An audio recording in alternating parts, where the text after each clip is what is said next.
tour.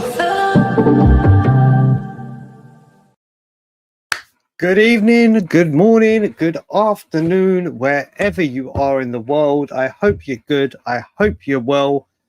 It's that time again. It's time for another Late Night Lilywhite. And before we get on with it, just going to have a chilled show like we do. I'm loving these shows. I know you guys are. I've made the decision that I'm going to do one every Sunday or Monday morning, afternoon, wherever you are in the world, and then one or two during the week. So there'll definitely be two, if not three, every single week, but there will be one guaranteed this time every single Sunday to hopefully reflect on a game that we've won, Tottenham talks, Tottenham everything, or as you know where this show goes, anything in between. It's been my first stream on Tottenham? Yeah, people will know I've been having issues with my wisdom tooth, so let's do that first. Bit of fun. My health is the very definition of Spursy. Scott M, you're going to laugh at this because I might have to go back to England. It's so everyone has their wisdom teeth in life. It all goes. Some of us are blessed with not having to have your wisdom teeth come out. Some of the other people are less fortunate. So people that don't watch or haven't seen the morning shows, what has happened with me in only Brian Daigle fashion is I got told last Monday my wisdom tooth here is coming through, and the reason it's come through is because I had my nose surgery because all of the fuck ups there and my breathing. Seeing that everything's been put back, it's moved the wisdom teeth to come down, and they wanted me to see an extractionist. So I went to see an extractionist on Friday. Well, this is where only I could happen. They checked it, and somehow this wisdom tooth is also gone through my sinus. And now what happens is when they do the surgery, they can either rip it out, but if it rips out, it could rip the sinus. And if it rips the sinus, they've got to take out some fat from my cheek and fill it. But seeing that I'm getting older, my fat might not be robust enough, so they would need an ear, nose and throat specialist to do the rest of it. And I've hit my, as Scott will know, with our medical system, which is normally very, very good. But to have operations covered by insurance, I have a premium on mine of $1,500, which I've hit, and the operation is over $3,000. So it may be cheaper to get a flight home and get it done back home. But enough talking about health issues. We've got a lot to talk about, and as you guys know, anything goes. We can talk. We spoke about the PSG game, didn't we? We can talk Brentford, Burnley. We can talk the weekend's football. We can talk about a potential, the rumour that's not going away and keeps getting hotter and hotter and hotter, and then colder and colder and colder in Eberechi. What's happening with whatever you guys decide where we go. So let's start going through these comments. And Scott M, true to form, is number one here. I hope you're good and well, buddy. Apart from this, magnificent. Spurs win yesterday. Superb. Very, very happy with the result. A lot of things in the performance. Still things to work on and whatever. It's his first game. I'm very, very happy with him and his staff. Big up, Donna. Big up to you. Definitely come on, you Spurs. It was, you know what, the last two performances, whether you think they were good, bad, whatever you thought they were, how much better structured, organised, disciplined, and every other buzzword you kind of want to use were we compared to last season and patched to last season. I saw a load of people that have gone mad as well. I don't know if it will come up in the comments so far, going on about, okay, let's relax. It's only Burnley. Burnley are probably going to be in a relegation fight. Well, we took 1 point off of Leicester. We lost to Ipswich. All right, we've done the double over Southampton. But there's not a lot of other teams we really beat. So I think these kind of games where you had to play low block and people are like, oh, we left the PSG game. People say, I don't know, we're going to beat the low block. We've got no creativity, no set pieces, goals. Great day. Late night, Lilywhite, damn right, Curly, buddy, damn right.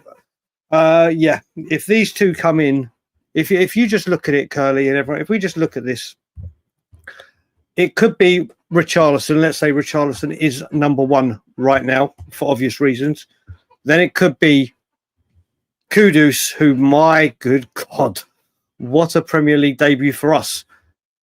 Eze, Savinho, and then behind that, Bentancur and Paulinho. That's not a bad look, is it? We have just had a super chat come in, so let me just go down. Michael Hellman, buddy, hope you are good and well. We can sign Eze, but if we don't sign Eze and Savinho, this transfer, listen,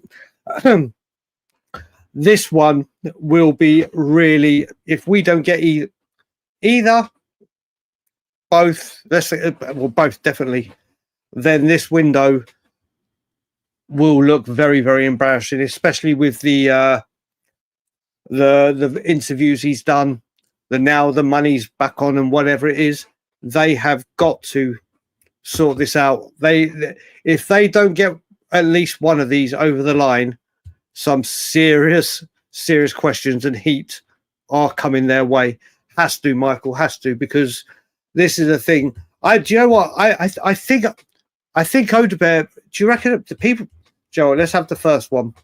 Forget where if you think he's good or not. Do you think Odegaard is a player we should send out on loan? Not, I think you should sell him. Do you think Spurs will reap the benefit from putting him out on loan? Because I think and I will put the caveat in this as well. The one thing I'm more inclined to keep him rather than the others is I've been very, very outspoken on about how much I love Frank and that he develops people, that he brings players through. And if he can see something there, then I'm all for it. Just look at people like Pape Matar Sarr Toure, as I've started calling him. He has gone up levels in pre-season. Yes, he's got to show it consistently. Richarlison, last two games have been his best game in a Spurs shirt. He's showing that things can happen. But thank you very much indeed, Michael, for the super chat as always, buddy. Much appreciated. We've got Ali, Musa Ali. All good, brother. I hope you are good and well. And for people that are just joining, like I said, Late Night Lilywhite will, without fail, unless something's happened to me, will be every single Sunday without fail, and then one or two times during the week. A lot to talk. I think there might be a few because my wife is going away for a few days again to go see a friend out of town, and I'm going to be bored. So there might be a good few Late Night Lilywhites this week. Morning, Brian. Morning to you, Alpesh. Working tonight. Not working tonight. Sorry, got the whole week off. Enjoy, brother. Enjoy. Whoopee. So staying up and watching you talk Spurs. Any transfers today? There hasn't been any transfers, but we started the day. Let's go through the Eze cycle. Eze, as we woke up, was not going to start for the Palace today because the deal was getting that far advanced, apparently. Then he was starting today. Then he did start. He had a very good goal disallowed. I believe he played well. I had something to deal with, so I didn't get to watch the rest of the game. Then there was loads of, who knows what's going to happen. Levy's at it again. Parrish is at it again. Everyone. Then Paul O'Keefe, who was on Last Word of Spurs, announced that everyone he's speaking to has said he's joining. I really want to believe that he's joining. And I think tomorrow is going to be a big, big day, Alpesh. A big, big day. Whether it's for the good news or the bad news, I think tomorrow is a very big day in this Eze ordeal. But I can't. I saw Morgan Gibbs-White get a great assist today, and when I watched it back, I'm still heartbroken. I am still heartbroken that deal did not go through. So I'm not getting my hopes up just yet. But if he comes, dear Lord, we're in a good place. Evening, Max Harris. I hope you are good and well. Hotspur state of mind, my friend. I hope you are well. Brandon, every Sunday, mate, every single Sunday, consider it your go-to place at 9 or whatever time zone it is for people in the world. Big up, Ryan. Kudus on mate. Do you know what I was saying? West Ham, I saw it on We Are Tottenham TV when they did the reacts. obviously they showed on the pictures at Sunderland and the TVs, Kudus warming up. They were booing, calling him a wanker, brought out snake images. They travel all the way to Sunderland, get battered 3-0. And then all day when they were on the way home, checking their football apps, they were just in Kudus assist. It was a magnificent debut. Magnificent. And if you look at that, how much have we missed that on either wing? Someone that could just get the ball and run with it. His work rate off the ball, I don't know what West Ham fans were talking about. Obviously, it's the first few games. We see how it develops. But if this is how he's starting and Frank can work on him, coach him, develop him, bloody hell, we have a player and a half. And how good was that? What's it called? The showboat in that little flick. That was immaculate. Good evening, Malware brother. Good evening. Big time. I think we struck platinum. Joe, I'm going to keep Malware's question up there because I want to ask people that are in the chat right now. I'm sure there's a lot of people that were delighted with Frank. So this mainly goes to the people. Have people's opinion on Frank. I know it's just one game, but what I'm saying, compared with the two games we played, PSG and Burnley, 4-2-3-1. 3-5-2, 4-2-3-1. Gave people that starting lineup when you saw Archie Gray, Bergvall, Sarr, very, very young, played it to a T. Has people been impressed? Even if you were big Frank fans, how have you been? What's your feelings on Thomas Frank in the first two serious games that we've had to play? And I'm going to leave Malware's comment up here so I know where we're going. So, Brandon, you are exactly the same as me, mate. You are exactly the same as me. I wanted him from the game that Brentford beat us when Harry Kane scored his final goal or final competitive Premier League goal. I think he's a magician. I think he's a professor. I think, do you know what? I'm even loving his interviews after where he breaks things down. He really, really. Brandon, you and me are the same. What's Daniel saying? Daniel is saying there are a lot more structure and cohesion under Frank. No one seemed to panic. Spot on. Absolutely spot on. Jesse, I hope you're good and well. Good luck to Leeds tomorrow in their return to the Premier League. Scott M, not totally down on him, but I have more questions than I did when he first. All right, Scott, that's understandable. Also, you and me speak a lot. Hopefully, he'll keep answering them. Jack is saying I wanted him before we got Ange. Same. You join mine and Brandon's club. Then we've got Mr. The players all look like they're playing with confidence and know exactly what they're all. They really do, don't they? They really, really do. Just the defending. Yes, Burnley had their chance or whatever, but just see them in a line. Just see them move up together. They're just so well drilled, and it's only going to get better. Jack sees Frank's adaptability is elite. Could be our Pep. Do you know what? Obviously, Pep. I know where you're going. Pep is a huge jump. But I honestly think him and his coaching staff are literally going to take us to places that literally. I think we're going back to Poch. I'm being serious here.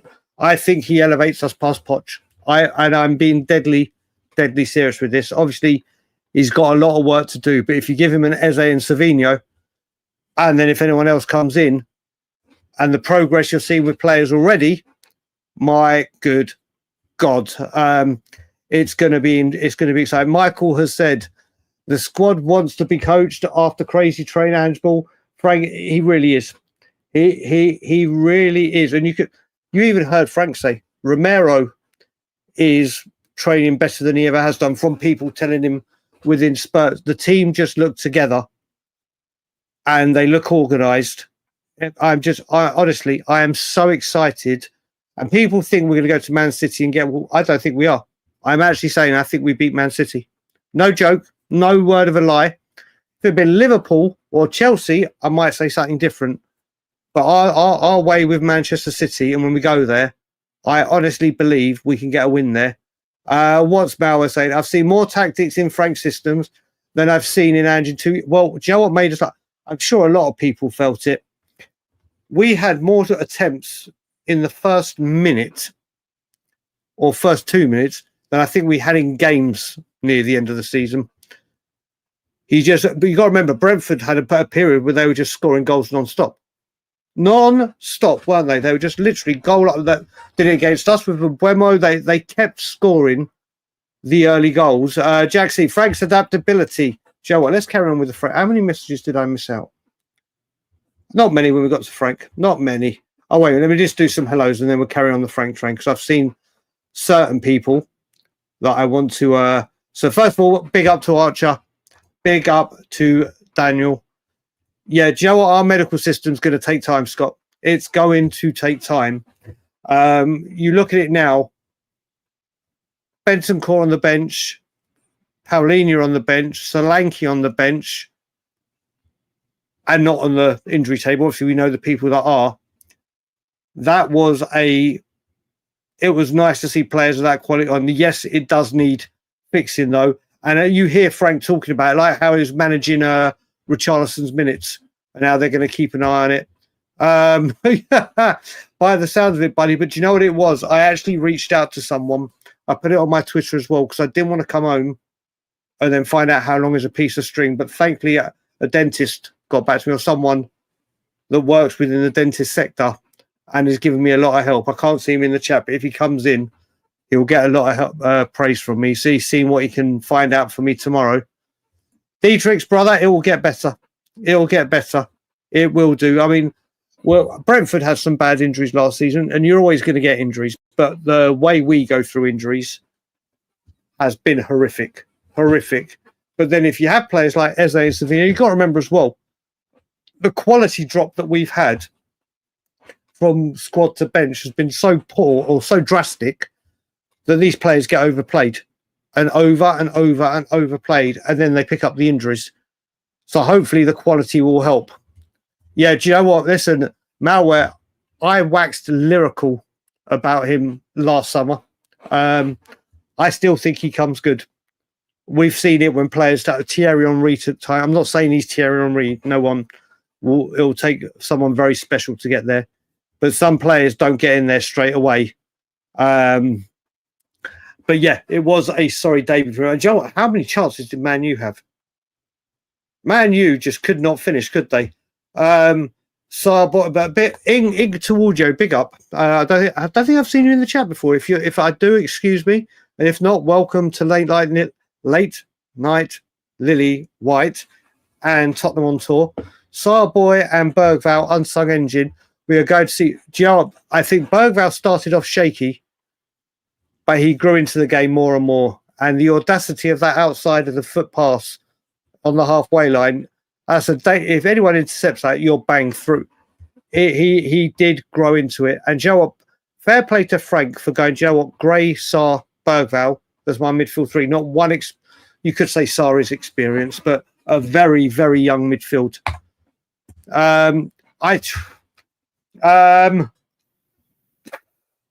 Jack, I'm not getting my hopes up. I'm not falling into this trap. I am not gonna, every time that I think it's down, or I thought, you know what, if he doesn't play tomorrow, it's a clear sign. He played. Then I've seen, have you guys seen the goodbye? Or do you know what? This will be the next question. Just a quick one, then we'll stay at Jack's question and work our way down. Let me find it. Then I'll share my screen. And obviously, it depends how you read into this. Let me just remember was it Trevor Lloyd? Let me just find it.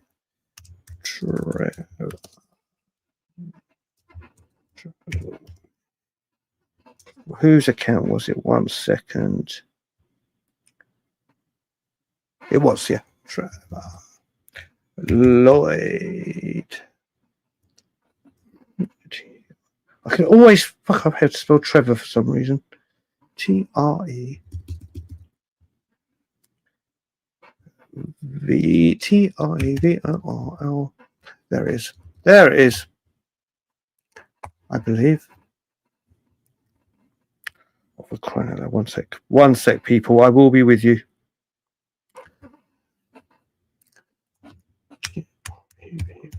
LLYD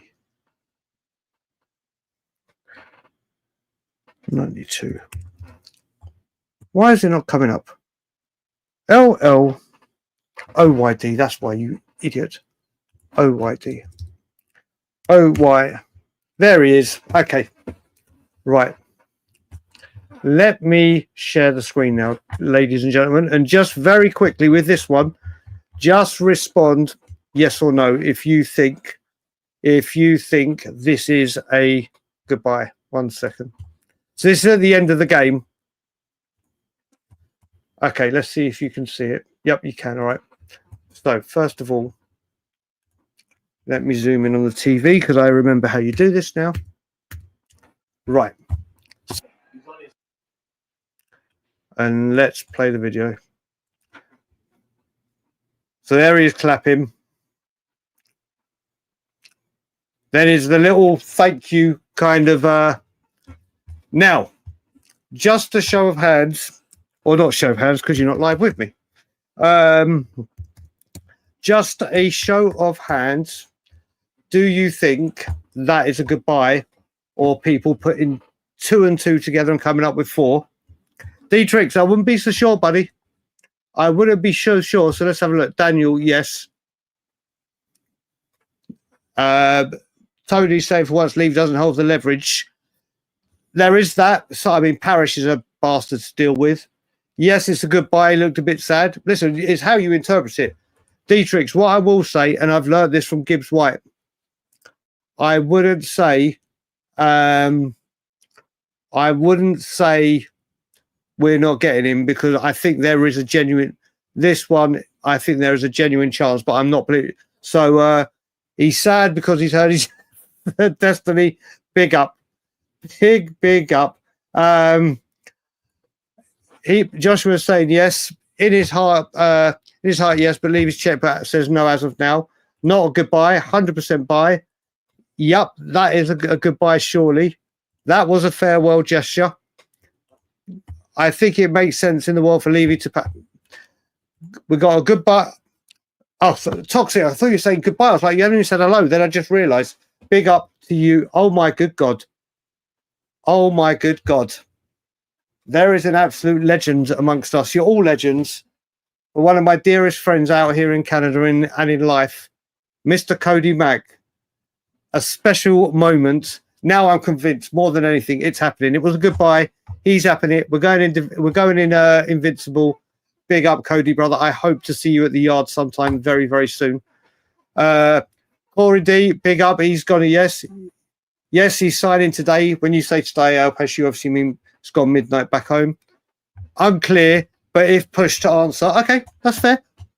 That's fair. I hadn't seen this. I asked when I was speaking on Twitter, people said he got subbed and he just gave he just clapped the fans, not waved, clapped the fans. I was hoping you'd see like a more obvious sign when he got substituted. And normally, let's face it as well, when does Eze ever get substituted? Ever. For Palace. And they took him out in the 84th minute, like when a player's retiring or whatever, to let them have their standing ovation. Yeah, mate, I don't forget that part at all. I don't forget that part at all. But I don't. That's why.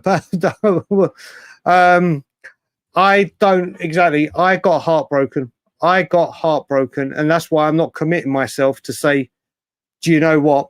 This is happening. I'm not going there. Do I think this could happen? Do I think it's more than paper talk? Do I genuinely think there is a real chance Eberechi Eze could be wearing a Spurs shirt? Absolutely. Will it happen? Next question. This is the thing. All I will say, if we don't get him, then we are in a bit of a predicament. But to me, I'm looking at it again on my phone because my WhatsApp's buggered on the computer. I think it very much looks like it could possibly, maybe, hope, wish, dream, pray that it could be. I just saw a message I wanted to go back to from where was it? Go back to where we were. There was Was we there? No, I think we've gone past that. This is why I hate when I do this, because I lose my train of thought, and I did see a message I wanted to bring up. Oh, well, do you know what? It was from Ink to you. I do apologise. I can't find your bloody message. Oh, that's because I'm right at the top. That would be right. I was right at the beginning where Scott was saying hello. I've just seen my fellow Scotland Yarder. Mate, do you know what? Wouldn't it be lovely? Wouldn't it be lovely, as Stevie Wonder once sang, that would happen? Let's have a look. The press actually makes sense. Oh no, there was another one past there. Then I'll know where we were. When I find this message, Cody's popped in again. I had missed that. Bloody hell. Right. Dietrich's, which we brought up, blah, blah, blah. Let me just, not you, Dietrich's, blah, blah, blah. Me trying to go, blah, blah, blah. Let's have a look. Let's have it. Oh, I'll find out. Wait, what has he put? Spurs, thank you. Mate, I've been seeing your tweets with it as well. Like, how refreshing was it? 3 goals, non-set piece, 3 points, clean sheet. And I actually think it was a very good performance. It may not have been the swashbuckling, all action-packed, but it was disciplined. It was structured. We pounced and we took advantages when we needed to. I was delighted with what we saw. Absolutely. Obviously, it will get better. And it will have to be a different formula. He plays against Manchester City. Oh, Cody, I don't normally have guests on, but if you want to come on, because we haven't seen you on a stream for ages, I will bend the rules for you, my brother. Just WhatsApp me. Arteta's under a lot of pressure this year. Arteta is, speaking of Lego head, I think Thomas Frank, I honestly, I'm going to throw another wild one out. I think Tottenham do the double with the North London derby this year. I'm chucking it out there. I've gone full Frank obsessed. I've said to people, I am going to be the Simeon to Ange. I'm going to be the Simeon to Frank, what Simeon was to Ange. I am his first line of defense. I think he is such a special character and manager. That's another good point. Terrible decision from Frank. But Scott, the thing is, it wasn't. We may have thought, or people may have thought it was a terrible decision to begin with, but it wasn't. Don't get me wrong. If he said that was his lineup for Liverpool away, Liverpool, one of the big six, you'd be like, what are you doing, Frank? But he is going to keep rotating. He's going to keep finding the right formula. I don't think it was a bad... I even tweeted when it came out. I was like, listen, you got, like I said, Benton, Solanke, Odegaard, Paulinho to come off the bench should they be needed. I think we can all look at it. I think he got it. We can all look. It's all hindsight now. But I don't think it was a bad team selection for Burnley. Unless this is me with my fully Frank tinted glasses on, which may be. But Brian, even if we're not confident, we make at least 2 good signings in this window, right? Surely only Kudus is not. No, there will be more players. For it to be deemed a fantastic window, it needs to be Eze and Savinho, or at least one of them and others. If you get both of them, the creativity, my God, people, my God, happy goddamn days, and then the sky's the limit. But this is the thing. If Levy has this window, or let's not even say Levy, if Spurs have this window where they actually go spend big and get all the areas taken care of that they can this window, then like all the other big clubs, you might need to go through a few years where you just bring in 2, maybe 3 tops and get people out the door. Just keep refreshing. But we'll see where it goes. We've got, what is it? It's Monday back home. So there's literally 2 weeks. What's the time back home now? 2:30 in the morning. So the window closes at 7 p.m, I believe, 1st of September. So that is 2 weeks and XYZ hours to get it done. I just hope we get a lot done this week. Big up, Matthew, all the way up. We've reached Barbados. Big up. First Premier League game without my dad. He was a big Spurs fan, but he passed on 30th of June. Really missed his energy. He would have loved the result. Big up. Matthew, first of all, condolences, thoughts and prayers go out to you and your family at this time.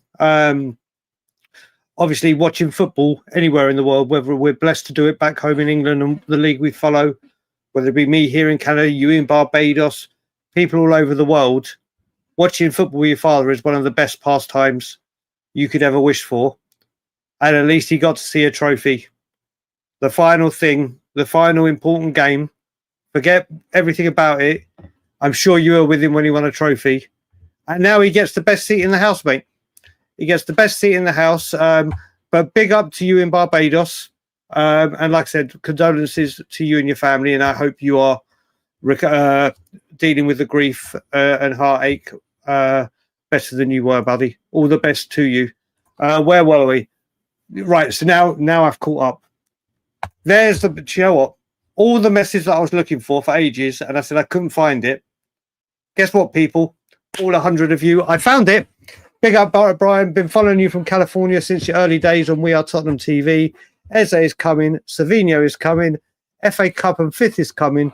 Do you know what?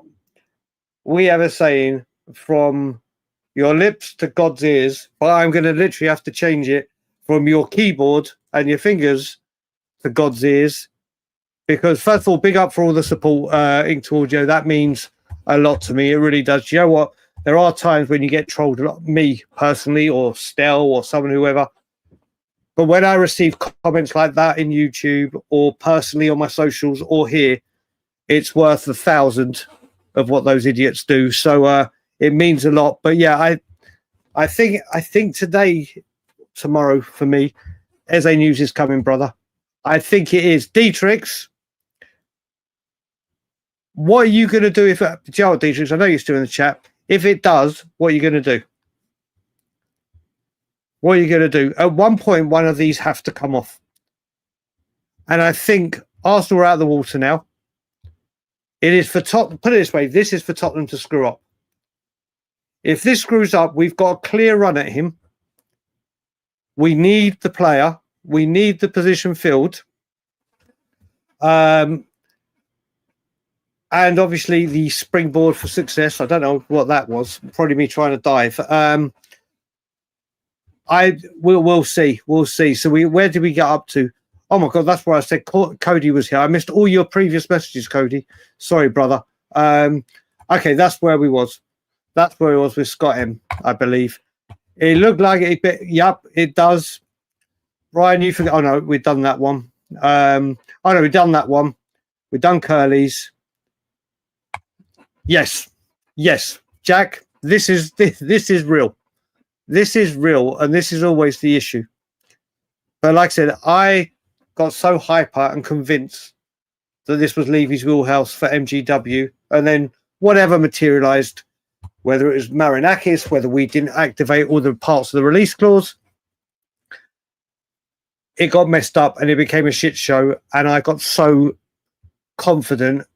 And I've wanted him longer than I've wanted Eze. I wanted Eze before Maddison, but I wanted Gibbs White since Wolves. And that hurt. That hurt. So I am quietly confident. I say quietly as I divulge it to the 111 of you watching. But we shall see. We shall see. He actually nods, if you look close, yeah, and he also does this. When he goes like that, is that a different way of going goodbye? That's thank you, isn't it? Like if you're looking at it and you see someone go like that to you. So it could be, I think maybe we're also as Spurs fans reading a lot into it, hoping and praying that that's what it is. But we will find out in the next 24, 48 hours. And I think 24 hours, one way or the other. He does see, Joe, Paul has come back recently. He went on holiday. The last few days, he has been rampant on Twitter and engaging with everyone like he does. I've had a couple of nothing about transfers when I was speaking with him, but he does seem and it does seem to be moving. It does seem to be moving. This is, Brandon, this is the way to do it now. Do you know what? If you look at it, ITKs in general, let me just take a swig of my water.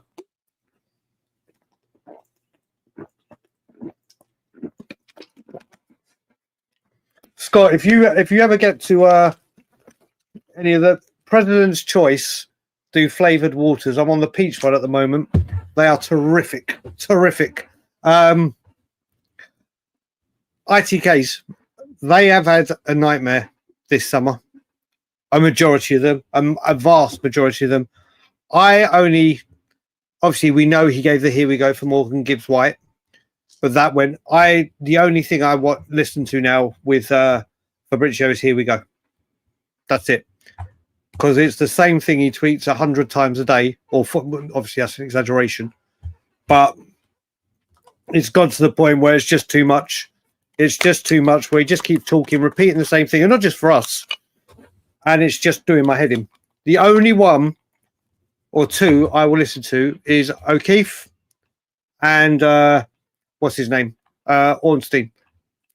That's the only ones I listen to now. Oh, and obviously, my bad. A very good friend of mine who doesn't have the biggest following.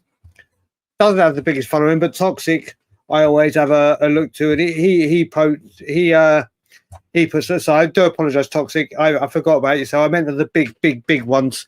And Sports Watch. I like Sports Watch. The Spurs Watch. Jesus Christ. The Spurs starting early today. He was apologising to Tottenham fans through the camera for not beating Chelsea. There you go. See, that's another way of looking at it. That's another look at it. Do you know what? I've heard about this. I've heard what did happen. What did happen? Was it going off? Was it during? I don't know. I'm gonna watch Match the Day 2 when I go to bed, so I will see it then. But yeah, I mean, Palace are in a state, and they need the money to start reinvesting. And this is why I think, because there was another thing, wasn't there? There was the talk about him playing in Europe for Palace on Thursday, which I first of all thought that was just Parish saying, listen, get this deal done and we're playing. And he's cup tied, but he won't be cup tied. Even if he plays in Europe for Palace and we haven't got the deal done, he will not be cup tied for the Champions League. It will not make a difference. He will be able to play in the Champions League for Tottenham. Big up, Stuart, brother. Big up. No, even if it is, it's down to two clubs to get a resolution. Toxic is saying 100% it will join us. Chelsea, do you know what they did? Palace look good. Palace do look good. Went to Toronto last week. Went to Toronto. Why did you let me know, brother? How did it take you to get to Scotland Yard, Brian? I swear it takes 2 hours to get down the street. So, my journey. Do you know what? Let's show people, because it's funny. People in the London Underground will know the London Underground map with all the different stations. Look at me, I'm raving, people. They will know the underground stations and all the tube maps. I'm going to show you how busy and how mad the Toronto TTC train map is. So, map. Okay. So, if I do... Can I do this? No, go down. Zoom out. Maybe I'll find a better picture. 1 second. Let me go to images. That's going to be the easy way. Okay. Right. Let me zoom in a bit, then I'll share. Zoom in, zoom in, zoom in, zoom in. Okay, people. This is the extensive... This is how big the Toronto tube line is. One line there, that big U, and one line there, and a little line here. And this is, I've never gone on. This blue line. So, my station, people, is here, Wilson. I've got about a 5-10 minute bus ride or a 5-minute Uber ride, whatever, to get there. And then literally, I get the train down to there, which is Union. And if the train is running well, that's about 30 minutes, if that. And then it's about a 5-10 minute walk. So in answer to your question, Vented, I can be door to door at the Scotland Yard within the hour. Easily within the hour. If you're ever coming, if you're ever down in Toronto during a game, come to the Scotland Yard, come and join us. It is a incredible pub. It's a brilliant place to be, and we would love to see you. So if you want to come down, you're always more than welcome. But that's how long it takes. And yesterday it was great in there, absolutely great, mate. I hope. Oh, also to let you know, we can just to let you know, Cody. It's been announced now. If you come down for the North London Derby, November the 22nd, James Black, voice of Spurs, is back down. So we're going to have a massive day at the Yard, as we always do, North London Derby Day, November 22nd. Jason, big up. Everyone is really still hopeful we wake up tomorrow to the new. I honestly, do you know what, Jason? I think this transfer, because of Gibbs White, everyone wants it. As we've all said, if you look at the Spurs fan base, I can't remember a signing that we were really going for, like really linked with heavily, that so many actual people wanted.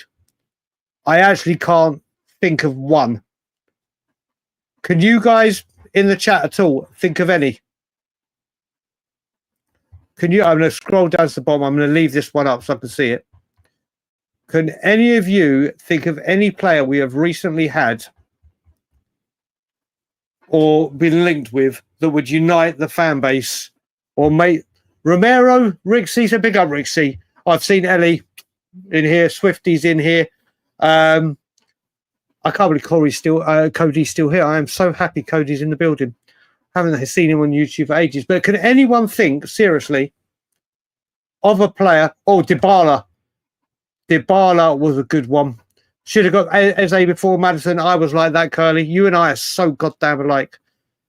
Yeah, do you know what? Maybe Dybala is the one. Because that one was obviously Rolf Fox from Swifty. Maybe it was. Do you know what? I think Dybala's a good shout. Let's see if anyone comes in with another one. If not, I'll go back to the top. I will go back to the top. But yeah. So I think we're sticking at Dybala. The only issue with the Eze saga, big up CDO fellow. Right. I'm going to put the link in because I only found them recently through Archer, if Archer's in the building. Let's see if I can find him. There he is. There is a brand new or newish, another Canadian Tottenham Hotspur channel. I believe he's from Scott M's neck of the wood, if I remember, around the Calgary way. He puts out some fucking great content, and it's always good to support the fellow Canadians. So just put the link right there. I've just lost the star comment. I'm an idiot. Dude, you get a bit of a comedy with us. You do get a bit of comedy with me. Top dude, this man is. We're going to do some stuff together. Do you know what? I'm going to put it here. I've put it out here before. Brother, I'm going to put my email in here, my personal email. Send me an email with your number or something, and we'll start keeping in contact. Or if anyone ever wants to email me about Spurs stuff, there is my email, my personal email. So, wait a minute. Tony's won it. What was first? Was it Dybala? Yeah, no, Martinez was the last one, wasn't it? Yep, there he is. See, my referrer friend is right here. And CDO also, Nate's his fucking name. That's what made his debut on We Are Tottenham TV yesterday. So if you saw another Canadian dude yesterday on We Are Tottenham TV, it would have been Nate. So everyone give him a follow. Now I've got the bloody bastard thing of trying to find where I left it. But do you know what? I got a super chat in as well. And when I find it, let's talk more about the game yesterday. And we'll go back to some of these comments after. But Malware, you're so kind, brother. Thank you. Johnson is no bark, all bite. And this, mate, I love you too, brother. I love you too, and you know that. You know that. But yeah, Johnson is all bark, no bite, people. Let's discuss. Let's discuss. And also, like I was saying about the Scotland Yard and you getting there, Davey's here, Cody's here from the Scotland Yard. They'll be able to give you, any of you people that are thinking about coming to the Scotland Yard, a glowing reference of how good the Scotland Yard is. I've just seen Eugene, my to Frank or not to Frank partner in the chat. Big up to everyone. I will just say 114 of you in here, please, because I want to try and get this show to be the upbeat, positive, enjoyable, chilled, late stream that everyone comes to and enjoys and chills with us and becomes a part of. So please don't forget to like and subscribe to the channel if you haven't already on either or both. We're putting out a lot of regular content now and doing a lot of good stuff. And we're on the Positive Frank train. So we want to have some fun with all you guys. So if you do get the chance, please do like and subscribe to the channel. But where were we? We were talking about Johnson. Oh, wait a minute. Just quickly. Oh, wait a minute. We do have a winner because it will be above Dybala. It will be above... Who was the other one we were just saying? Oh, Lautaro Martinez. It's not going to be him. I think Paul, he caused a scene. But that, I think, had a lot to do with the 500 days without a transfer and obviously the hype. But can you remember when we bought him back for the second time with Reguilon? Forget how the deal worked. The thought of him coming back, and then when it all got confirmed, I don't think we can beat Gareth Bale, people. I don't think we can beat Gareth Bale. If I see another one there, we'll discuss it. But out of all the ones we've discussed, from my recollection, I at the moment, Shantu, you have got the lead. You have got the lead. But now we are talking Johnson. Always, mate. Always on the maple syrup. Actually, I haven't had maple syrup for ages. Need to sort that out. Good morning, Tony, buddy. Welcome to the show. Welcome to the show. Oh, mate, can you imagine? Can you imagine? Kamal, big up, buddy. Big up. This, do you know what? Honestly,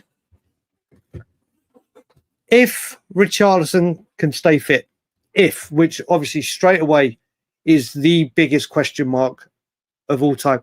Have you seen that stat that I think it's in his last 16 starts, he scored 13 goals. Starts. Now, bear in mind that could span a couple of years with Richy because of his injuries. In his last 9 home games, he scored 9 goals. Obviously, again, paying by injury, but the last 2 games he's played have by far been his most, or his best games by a country mile. The first game for his hold-up play and everything he was doing in that game and his work rate, yesterday was devastating. Yesterday, those 2 finishes, and I also loved, I actually think I enjoyed the part where he helped to score start the third goal. I think that was also just as impressive. I think he was sensational yesterday. Yes, we can go, yes, it's Burnley, whatever. But if that man stays fit, who knows? I don't know. Gyökeres, I think when he gets a goal, he could get rolling. He could get rolling. Ellie, November, but maybe very soon, depending on what the dentists say back home about my wisdom teeth. So I can't give a guarantee. I will say definitely November. Definitely first week in November. But maybe sooner, maybe a lot sooner, as in end of the month or beginning of September, depending what the dentists say tomorrow. Exactly, Rowley. Big up to you, buddy. Of course, the North America. Listen, We are. I love all the North American fans. I couldn't believe Spurs Patriots just how big Spurs are in this part of the world. First of all, I was amazed when I first came in to get married with Alana. It was the World Cup in Brazil, and obviously England, the World Cup, absolutely humongous. You hear it's the biggest spectacle in the world. But when I came here to Canada, as in what football wasn't even Jermaine Defoe had just come out or whatever, I didn't realise how popular the sport was out here. It blew my mind just for the World Cup. But then since I've lived out here and interacted with fan clubs from obviously Toronto Spurs and other ones, the fan base out here is incredible. Where exactly when you say Patriots, am I guessing that might be a reference to a certain NFL team? And you may be around the New England area. So we will definitely, if I'm ever coming over, I'm going to let people know that I'm coming to this part of the world. And if anyone wants to tell me where the pub is, whatever, I'll come and watch a game with you because it's amazing. It's the community spirit it builds. We are massive as a football club on this part of the world. We've got another super chat, and it is from Nate at CDO Spurs. I would bring it up, Nate. I'll bring it when I get down there. I'm going to read it out now because I don't want to lose my place and spend God knows how long trying to find it. But it does say, actually, wait a minute. Have I just worked? This is either going to work really, really well or I'm going to try it. You're going to be my guinea pig. Nate has said, and if I go back to, let me just have a look. We're good. I found that. Yes, thank you. I've worked. Why haven't I done this? Okay, people. If we get Eze and Savinho, where do you realistically see us finishing the league? I will say, in all honesty, and I don't want to go nuts, Nate. I reckon if we get both of them, minimum sixth. Minimum. I just think the top four are too strong. And us going through 4 competitions, I think it's going to be just too much. Just too much. But do you know what? If we do get what I think we do need to discuss as well, and I know people in here will be fine with it. If these players come in, do you remember when Ange Postecoglou left and Thomas Frank came in? There are a lot of people that are like, who can Frank attract? Frank won't be able to get the players. Frank hasn't managed any top players. Frank hasn't done this, blah, blah, blah, blah, blah. No one's going to want to come here because of the mess. Well, whether it's been Levy and Enoch have finally wised up, which I don't believe, whether a new investment has come in, or whether Thomas Frank, who said, I seek assurances, has come in and these players want to come, these will be huge signings. Huge signings. And then we'll go from there. But I'm saying 6th. If these two come in, 6th minimum is where I think we finish. Where are we? Midfield. Thanks, Steady as Shark, buddy. Thank you very much for joining, buddy. We will be regular. We do our morning show. Well, I say I'll be up against do a show 9 a.m. So basically, in 12 hours, I would have been live for 54 minutes with Ben Kaufman. No rest for the wicked, and I love it. Please subscribe if you hate Arsenal. That is wonderful advertisement. Exactly. If you hate Arsenal, hit that subscribe button. Listen to Inter Audio. Big up Hitabo Jimbo. What do we do if we fail to get? Yeah, there will be big problems. Although I say there will be big problems, there will be. Obviously, the Change for Spurs protest didn't go to plan yesterday. Joe, it's so straight. I kind of understand why, and I kind of don't understand why. But I understand the parts because of Frank, first game of the season, and all that part. But I don't get it for the part that we know we've needed quality for 13 days after Madison and other things, and we've got time to put pressure on. So I understand it both ways.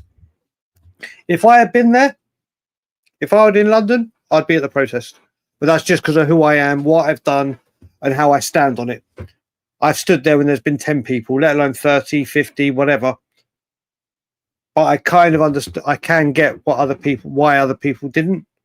But then I also don't understand why they did it. This one was a real tricky one. But getting to where I was going with that, if these two don't come in, and it ends up just playing coulda, woulda, shoulda, and it ends up being two youngsters, two cheaper options that will be cheaper wages, whatever, there will be a lot of problems. There will be a lot of problems, Jimmo, buddy. In my opinion, excuse me, Jack Grealish has gone. Grealish is done. He's at Everton, making his debut tomorrow against Leeds. And the way he was talking, he's loving Everton. Everton was where he wanted. David Moyes had often spoke highly about him. He goes there and beats the big man and gets it. He will be the star boy and will get all the love from the fans. He'll get regular minutes. Where else are we this? Yeah, Paul's agree. Yeah, Paul, I think you said Ndombele, didn't you? But yeah, which was a good shout. But yeah, I think you can't. I don't think we can beat Bale, can we? Any advances on Bale? I don't think we're getting any further than Bale, Paul. I think that was the winner.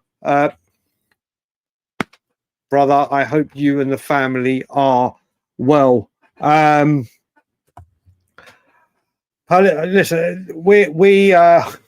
I put it this way: if we get Eze, even if it's just Eze, let's just say it's Eze, I cannot wait to do. And Eugene and I have got to confirm the date we're going to do it. But with the window closing September the 1st, I would imagine September the 2nd or 3rd, we'll do the August review of Frank or not to Frank. And if it's Eze, I know for one, Eugene's going to be very, very happy. And we'll see where the league performances are taking us. I don't even know when as well. When does the Champions League groups get... when do we find out who we've got in the Champions League? We'll find... I'm sure what some people will know. What's the question? Just joined. Do you know what? I don't know. Where, I think at one point, one of the questions was the super chat, which was about Brennan Johnson, bark and no bite.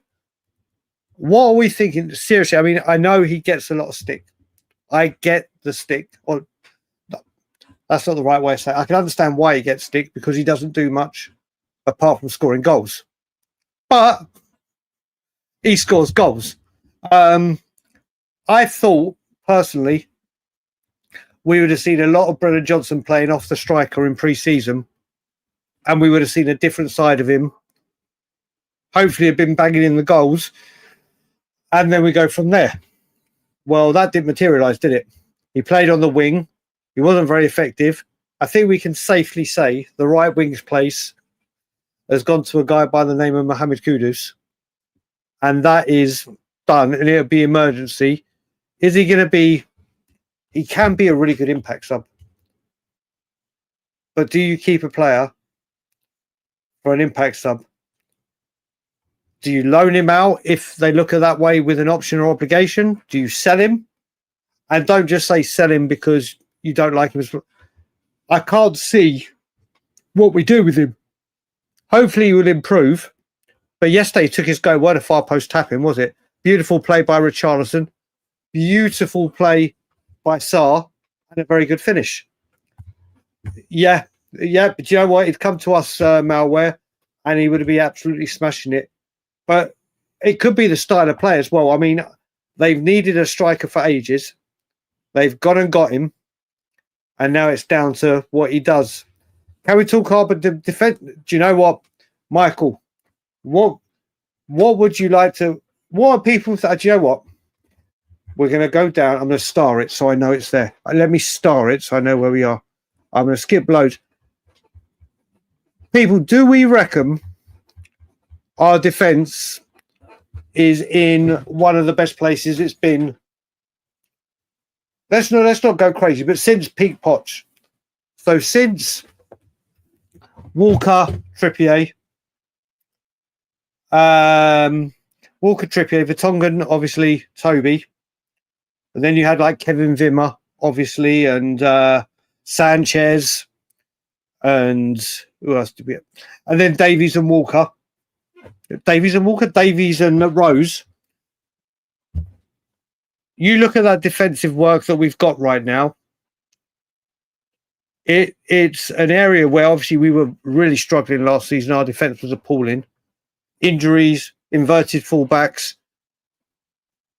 It was a mess. So let's see what people said. So I know I've got to go back to the star comments so I can start pushing buttons.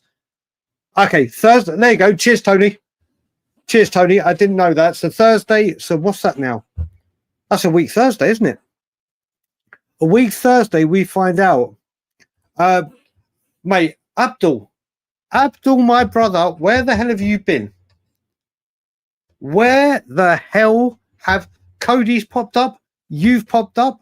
Why haven't you been at the yard, brother? You need to get yourself back to the yard. I hope you and the family are good and well, buddy. Long time no see.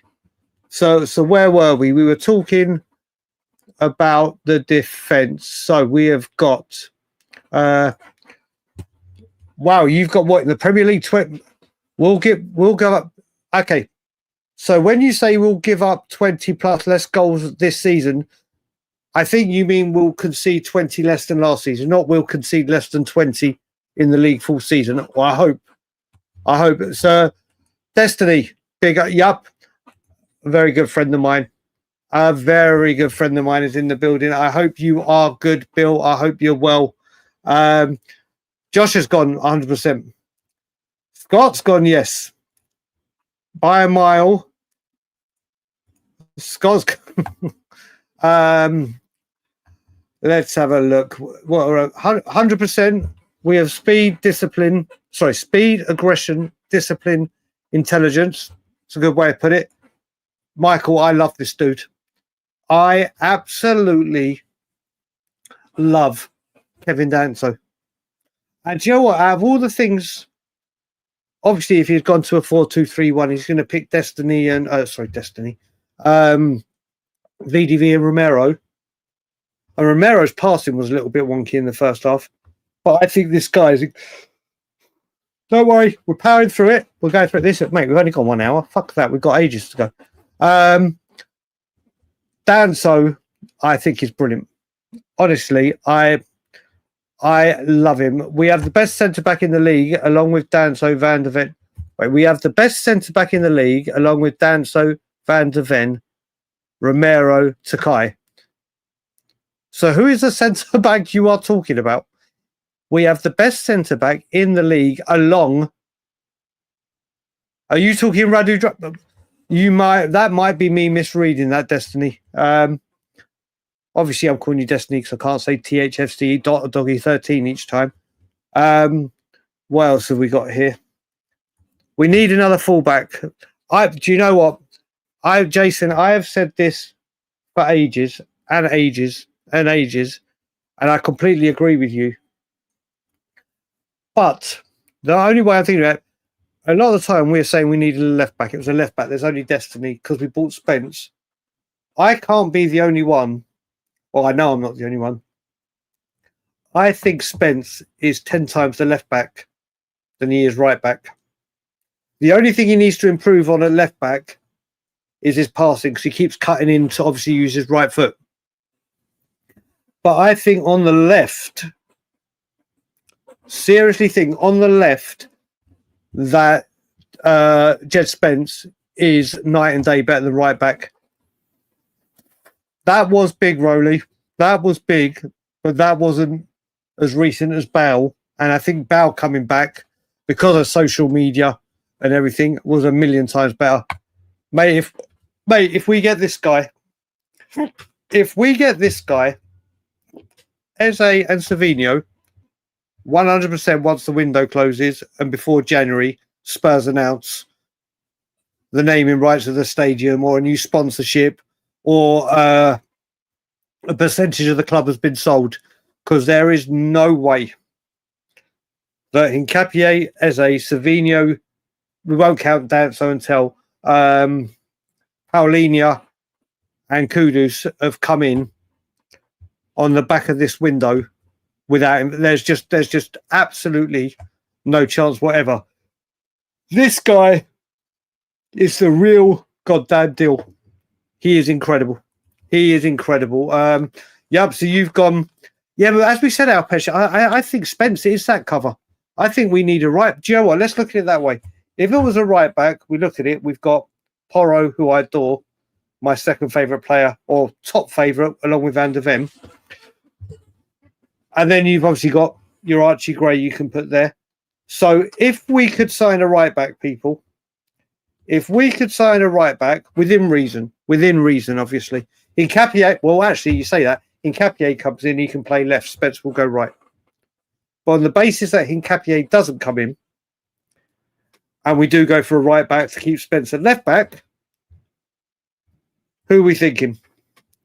Oh, yeah, gotcha. Yeah, I'm bang on with you on that. I thought you meant we were going peak Poch time and having the best bit. I agree with you. I think our defence at least 2020. Yeah, I am 100% with you, brother. Yeah, listen, I've said how I feel about Solanke. I've said I think with these players we're talking about, he would be bang within the goals. But I'm also a very firm believer that when someone like Richarlison, whatever position you're in, Solanke had the shirt. Sorry, Richie's got the shirt because you were injured. Now you have to win your shirt back. And Richarlison, we've had it before where, like Kane, with if someone comes back and they're fit, bang, in you go. Doesn't matter if you're in form, match fit, whatever. Right now, Solanke has to try and win that shirt, and he might have to wait until Richarlison picks up an injury or gets subbed, and then Solanke goes on and scores, let's say, a second half brace or hat trick, whatever. At the moment, that striker's shirt is Richarlison's all day long. Psycho teacher, brother, you never ever, and that goes to all 125 of you, never ever have to apologise for late. What's important is you are here. There is life outside of YouTube, and we are delighted that you have joined us, brother. We are delighted that you are here. Always good to see you. I'm guessing that's about Spence. That I think someone told me, Abdul, we're in the third. Someone's told me we're in the third pot. So there will be two, obviously group pot 2, pot 1, where we are going to get a big name. We are going to get the big names. We even have talented young defenders in reserve. Do you know what, Tony? You're right. You've got Vuskovic, Phillips. Oh, by the way, when we're talking, I'm just going to leave that there and Star Tony's. I need to see this. I'm going down to the bottom. Has everyone seen my boy Alfie Divine's goal? Have people seen Alfie? My boy Alfie, who obviously people will know from watching me, is someone that I've been championing ever since he signed for Tottenham. And I think this guy will be a very, very, very, very, very massive player for a Premier League team, hoping it'll be Tottenham. Alfie Divine's goal, and I've actually connected with a few Preston fans on Twitter. Alfie Divine's goal, and the way they said he performed in the first half. So he tied in the second half, but to see Alfie Divine, he said that he was brilliant. And yeah, Jason, do you know what, Jason? You've watched for a long time. I think when it comes to certain things, I need to be able to make my message clearer, don't I? Because I'm quite easily misunderstood and don't exactly get my fair point across. You're bang on the money, buddy. No one will be able to guess. No one will be able to guess that I'm a huge Alfie Divine fan. Jack Nuggets just said, I lived near Port Vale, so when I went to see him quite a lot with my Port Vale loved him, didn't they? He loved Port Vale. And then I think we sent him back to Plymouth or back to go on loan to the Championship, and then it didn't work out. He would have carried on excelling. He would have carried on excelling there. He was at Port Vale, not this season, that went season before, sorry, where he was at Westerlo. He went the season before. He started at Port Vale, then went on loan to Plymouth. Scott M, I've just seen your comment. I won't even bring it up. You know the blasphemy. I don't know what's worse. Alfie Devine blasphemy or Thomas Frank blasphemy. Because Alfie I've loved for longer. And Frank, Scott's always on a tightrope. Always on a tightrope. But I know he's always joking. Yes, Mikey Moore got an assist yesterday as well, didn't he? And Lancashire scored for Oxford. I can see you guys saying in the chat. So the youngsters are doing well, but now we'll go back up to where we were. I've seen some talk about Richard. There we go. So we were right there. Where were we? I think Van der Ven and Romero is a little bit better. Oh, right. Now I've got you. Oh, mate. You think Van der Ven and Romero is a little... You're being very sarcastic, I tell by that emoji. Just slightly. Just slightly. I think Van der Ven, with his hamstring injuries, was better than Dyer and Longley when he was out injured. Or Longley. Dyer I'll give some credit for, because Eric Dyer, the season that Poch came and played him as a holding midfielder, when we had the seatbelt kit, I think Dyer was magnificent that season. I don't think we need any more defenders. Just want Eze and Savinho, or at least one of them. Yeah, Rick, I'm quietly confident that the first one you mentioned is going to get done. I'm quietly confident, and we will see what happens. Yeah, I think Danso, who was an absolute steal at what 25 million it worked out around. I think maybe even a little bit less. What an absolute bargain. Vuskovic is going to be a beast. He still hasn't gone on loan to Hamburg yet, has he? He still hasn't got. That was meant to be a little bit further down the line than I thought. So yes. So Danny, I think Eze gets over the line, but nothing. So Danny, you're just going for the one. You're just going for the one transfer. I think there'd be more. I don't know if it means Eze, Savinho, Hincapié. Okay, put it this way. Let's have a look what people think. I think we need the left winger. We need the number 10. If you could get a Hincapié, I would get it. But let's just say, and I'm going to start the comments so we're here. Don't need to know who it would be. But if you're about to say, we could sign with the squad we've got. So let's just say Eze and Savinho come in and they plug left wing and number 10. Where is the fight? If you could bring in one more player, and we're just talking position. Now, bear in mind, Richarlison's just done what he's done and looking fit and slack. If you could bring one more in, what position? What position would you bring in? Spiritual, you could say Eze not coming, mate, get over it. I haven't said he is coming. I said there's a very good possibility. And I think for once, one of these people, and it's why I'm not getting above myself, I do think there is a good chance that it could happen. And if it does happen, then we look at it and it'll be fantastic for the club. It will be brilliant. And you never know, one of these deals have got to come off. And this time there is no competition. There is no one coming in at last minute. Eze's agreed. No last minute late bid. He has said he now wants Tottenham. And we see how we go. So let's just have a quick look. So we've got number 10, Conor Gallagher, left back. Centre forward from Bill. Hincapié, I think he's brilliant. Centre forward, Scott's gone striker. Goalkeeper. I've seen your message, Tony, DRC. We'll get through. That's why I just skipped it there because we're doing the positions. Left wing. Yeah, but when you say it, Destiny, I've just said if we got Savinho left, This is if Savinho and Eze come in. We won't go for another left wing unless that's going to be left wing back. Unless you've missed out the B there. We need 4 on top with 2. Okay. Right, let's go back to the Star comment, which thankfully wasn't that far. Or at least I hadn't thought it was that far. There it is. Yeah, do you know what, Eugene? They have come out, but the thing is, he said he wanted. I think when he said he needed another defender, he was basing it. This is just my interpretation, obviously. I think he sees Danso, Romero, Van der Ven, obviously not in that order, as his first 3, if he goes to a back 3.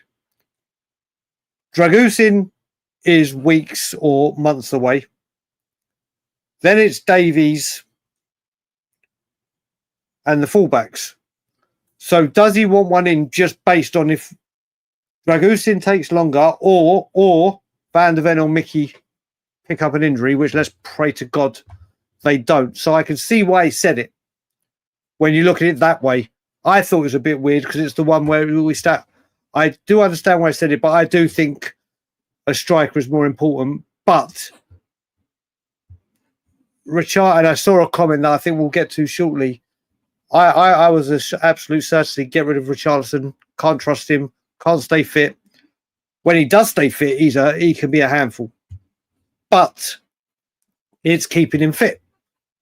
If he breaks down when the window shuts, and then it's Solanke and a Matisse Tell who can move inside, or a Johnson, that's not. I think they need cover. Cop, do you know? I was about to say let's talk about this after the transfer window, but you look okay. Is it? The date for the draw, as we've just discovered, is August the 28th. I think you have to mention the squads before the first game, don't you? I would need to look at that. 360, Concrete. I'd need to look at that. That's a good question, though. Maybe we'll discuss. Do you know what? Come back when we do that show this week. Whatever days I do it this week, or even next Sunday. Put that question in again, and we'll have a good look because I think we'll know a lot more where we stand. Spencer's issues going forward, but no. Yeah, listen, I think he looks better when he's going forward on the right. He's a lot more comfortable, a lot more capable because he can obviously use his preferred foot. When he's on the left, he's been caught out a couple of times. I agree, going forward, but defensively, you just can't get past him on the left. No one has been able to get past him. His pace, Joe, what they spoke about how fast he is. Since they said that, I've watched him when he's going, and he can travel. He has got some after jets. I think you know what I mean. This is the fun time where I start trying to say things I can't even say. But I you know what I mean. You can put the rockets on. Rockets on. Let's go with it. You know, you guys will be able to speak fluent Bry within these shows. Yeah, Spence does look better at left back, though. I think Spence and Johnson on the left. Yeah, do you know what this, Jason? I completely forgot. Johnson on the left didn't work, did it at all? I mean, you know, on the right, he goes in, gets his far posting. We were having a chat at the yard yesterday, and one of the guys was watching me. He was like, at one point, they'd wished they'd put Kudus on the left and put Johnson on the right because he could go there and Kudus could do damage anywhere. And I was like, no, we need him to stay on the right. But when Johnson does not look good on the left, but then he gets his goal on the left. Are you one of them, Kamal? I know there's people out there that don't rate him. I think for what we need, for cover at left, if we're going to play Spencer at right, and centre back at his age, with his experience, I think he is a very, very, very, very, very good defender. But again, that's open to, this is what we love on this show, and just generally talking. It's how people view football, how people see football. Did anyone also, whilst we're there, check out the trailer for ID or watch the movie? Surely some of you watched the movie and the trailer. Unless we play a back three, he would barely play. Yeah, this is the thing. Scott, it's just because it's just because we've seen him on the left more. Because, yeah, but no, Porro did play a bit on the right. I know what you're saying, Stuart. I know there was a time when Porro they were alternating with Spence. I just think he looks so much more. Maybe it is because he's been playing there more. But I think for us, he's looked a lot better on the left as opposed to the right. Where else are we? Do you know that, Joshua? This is the thing. And Conte bought him. It was Conte, wasn't it? Yeah, it was Conte. And tried to play him at wing back, and obviously Leicester in that season, the shit show that was after Conte left. When he started his first game at home, or his first game for Ange was the Man U game, I dropped to my knees at the supporters' trust protest because this guy can't fucking defend to save his life. Ange in that first season really improved him, but offensively and going forward, which we knew he had. Last season, he was up and down. He was overplayed so much. But his defensive seemed to be better. This pre-season, you're right. You have completely seen a marked difference in his positional play defending. I think yesterday he was better defending than he was attacking. And I think he started the season very, very well. Carl Walker-Peters, Howie, I haven't seen you for ages, buddy. I hope you're good. Good night, Donna. I don't know how long that was ago. Have a wonderful evening and morning when you wake up. Thomas, Frank. Thomas, Frank. Left back. This is the left back. Alpesh, I think all the Spurs YouTube content creators and social media, he would be the favourite one. Scott, yeah, 20 less goals against this year at least. Yeah, I think that's what we're talking about just before with Hotspur State of Mind. You're right, Scott. I just think Thomas Frank teams are set up very. I mean, you could see especially the second half of the Paris Saint-Germain game, the last ditch defending, dedication and determination to win that ball.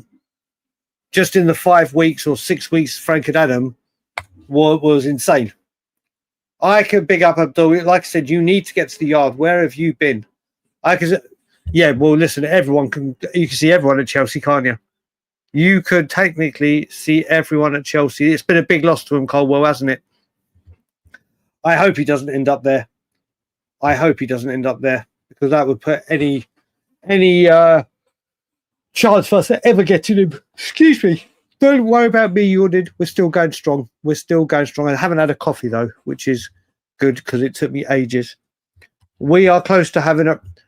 Michael, again, this is...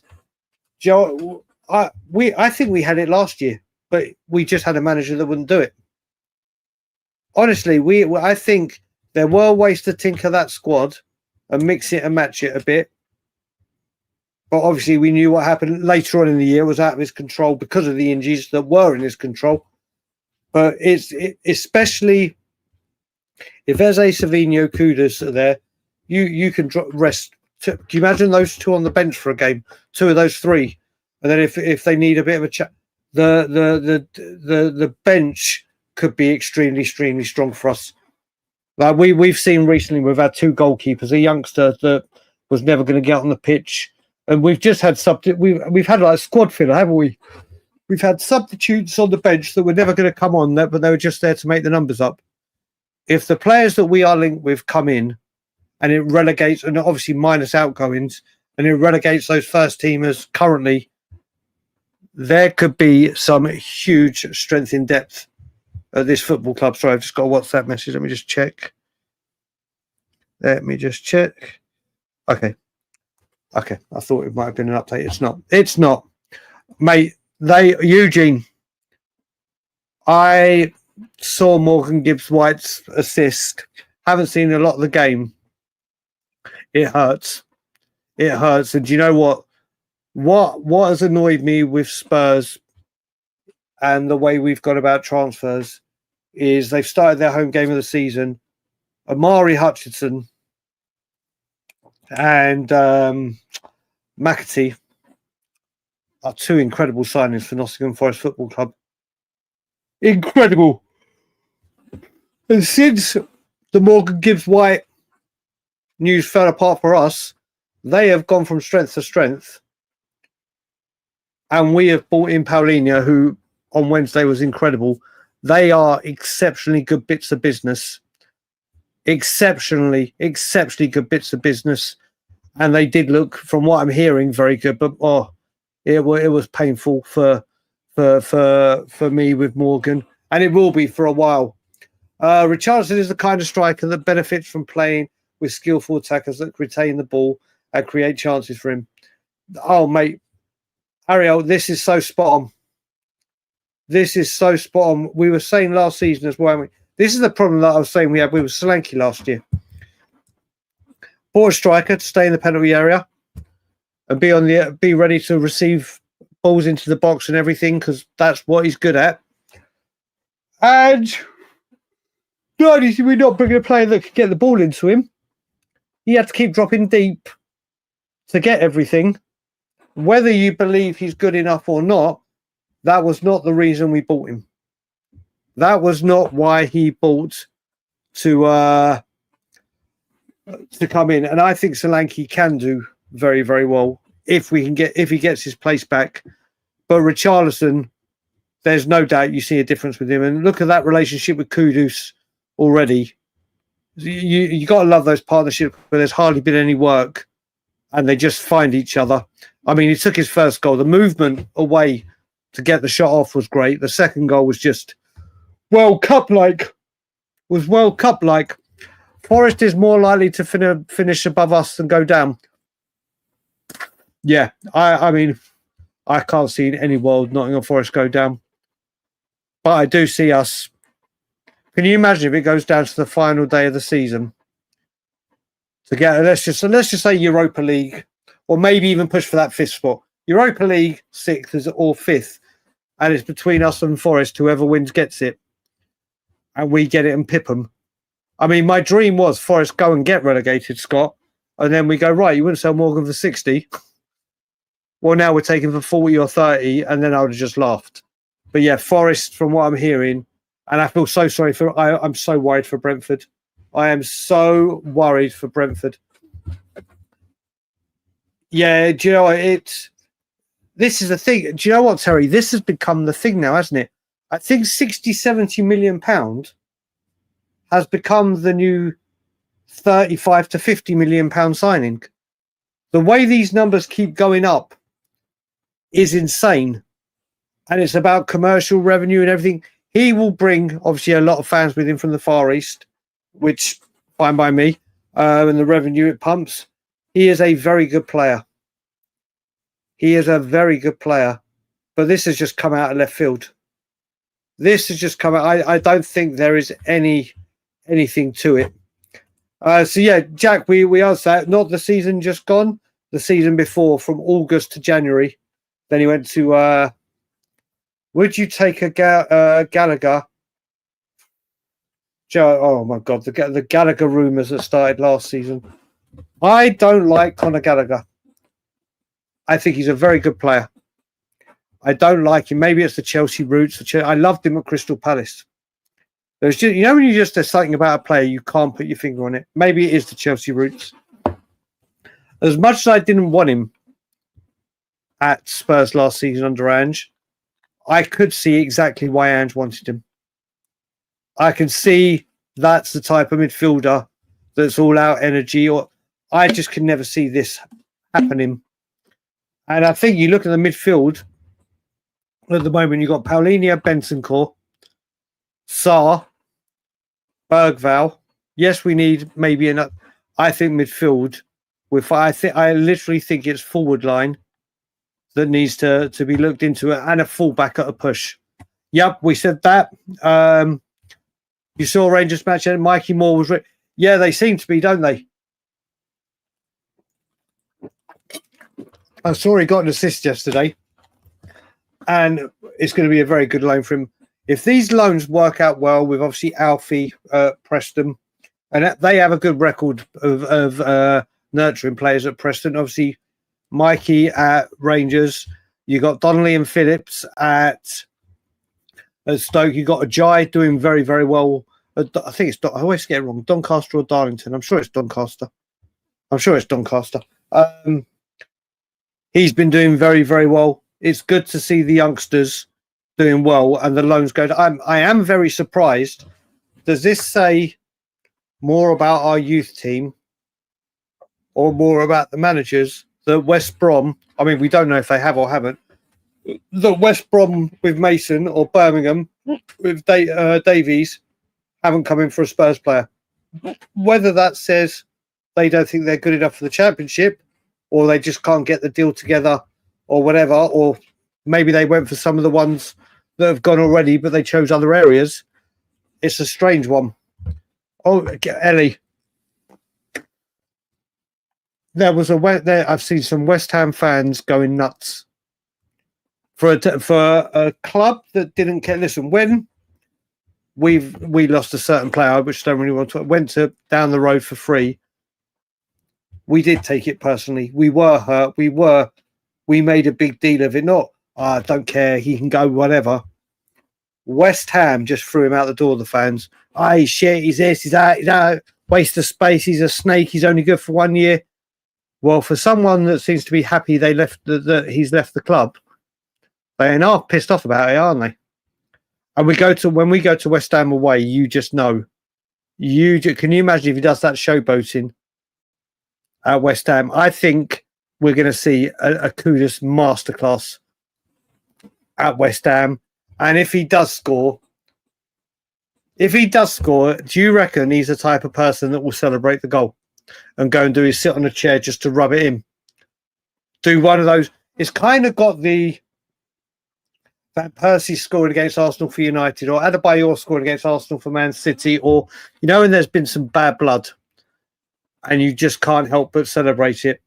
I think Kudus will celebrate and Kudus will score. This is a big thing, isn't it? I mean, usually I will say if Nketiah comes in, but we've got Kudus, Savinho and Eze with Premier League experience, and Paulinho, and obviously Dan Solanke that have got the 6 month. I would be fine with it, but I don't know if you're talking about. Okay, you say players, a plural. I get that. That's what we'd love. But if we get the ones we need, then the odd one, especially with someone with Nketiah's quality, we'll see a lot. Do you know what, Ariel? If you're talking about Solanke, Richarlison, you're about the 5th or 6th person I've seen say this. And maybe play that if he goes 3-5-2, literally player 2 up top. Be interesting to see, wouldn't it? It would be interesting, but knowing our luck, what happened to Van der Ven and Romero at Chelsea would happen, and they both get injured. Manny, you're always anyone that can get to the yard, get there. And if you reach me on social media or leave a comment in YouTube, I'll arrange to meet you outside or whatever. We'll meet up. We'll have either non-alcoholic beer or Guinness or whatever, and we'll have a good day at the yard.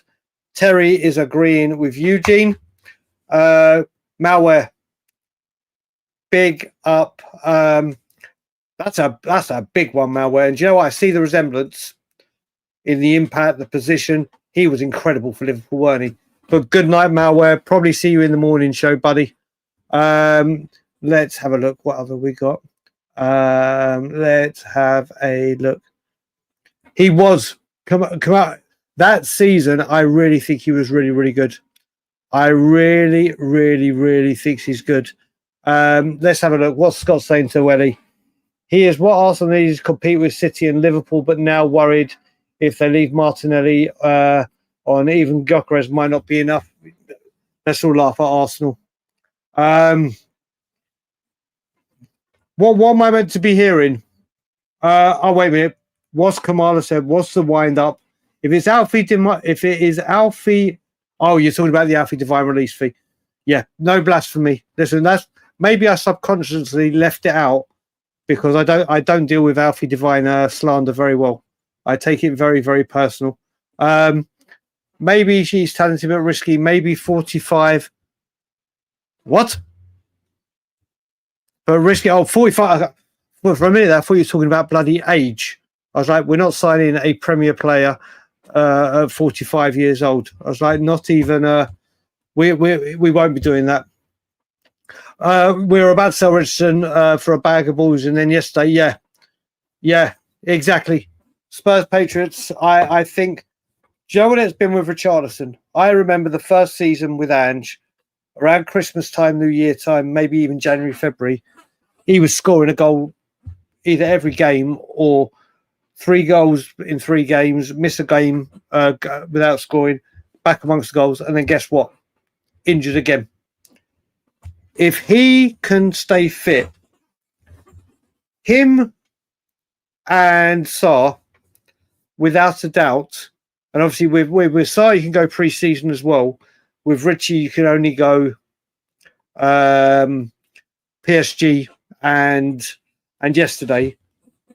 He looks like even his first touch, his hold-up play. I used to say, Spurs Patriots, that his first touch, I used to say that Richarlison is sponsored by Bouncy Castle, as his boots. But Frank seems to be doing something. He really, and do you know one of the things as well? Do you remember at the start of the season? I think we played Reading, and we did play Reading, and Richarlison wasn't there. And Thomas Frank said, we're giving him an extra week. He needs an extra week recovery. We're not rushing him. That may have been the most beneficial thing he's done for him, for not rushing him back. They're probably taking such good care of him and watching what he does. And Frank even praised the medical team for the turnaround from Wednesday and the recovery and the sports science. So if put it this way, if someone said to me right now, Spurs Patriots, guaranteed Richarlison's fit for 80% of the season, would you sell him? After yesterday's performance, without knowing if we're going to get another striker in the quality or caliber, I don't think I would. I don't, but do you know what? I'm going to keep this starred right now. Right, I'm going to go right to the bottom so we can find it. There's loads of messages we're going to get through. So, Spurs Patriots question to the 116 in. If Richarlison was guaranteed to be fit for 80% of this season, would you keep him and see if he carries on this form and can give us all season like this, or at least a very consistent season? Or would you still say get him off the books and bring someone in? But you don't know, obviously, who that person is. So Joshua's at no way. Would people be selling him? Rich had 2 games, also had a stretch last year until he got hurt. Keep all day from Tony. Keep him from Hotspur State of Mind.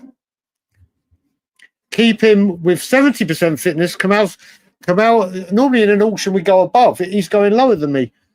Do I have any lower than 70? So you'd keep him at 60.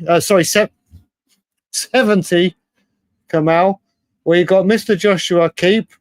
We've got Ghetto, keep. Davey, my mate from Scotland Yard, saying he thinks he's lost weight.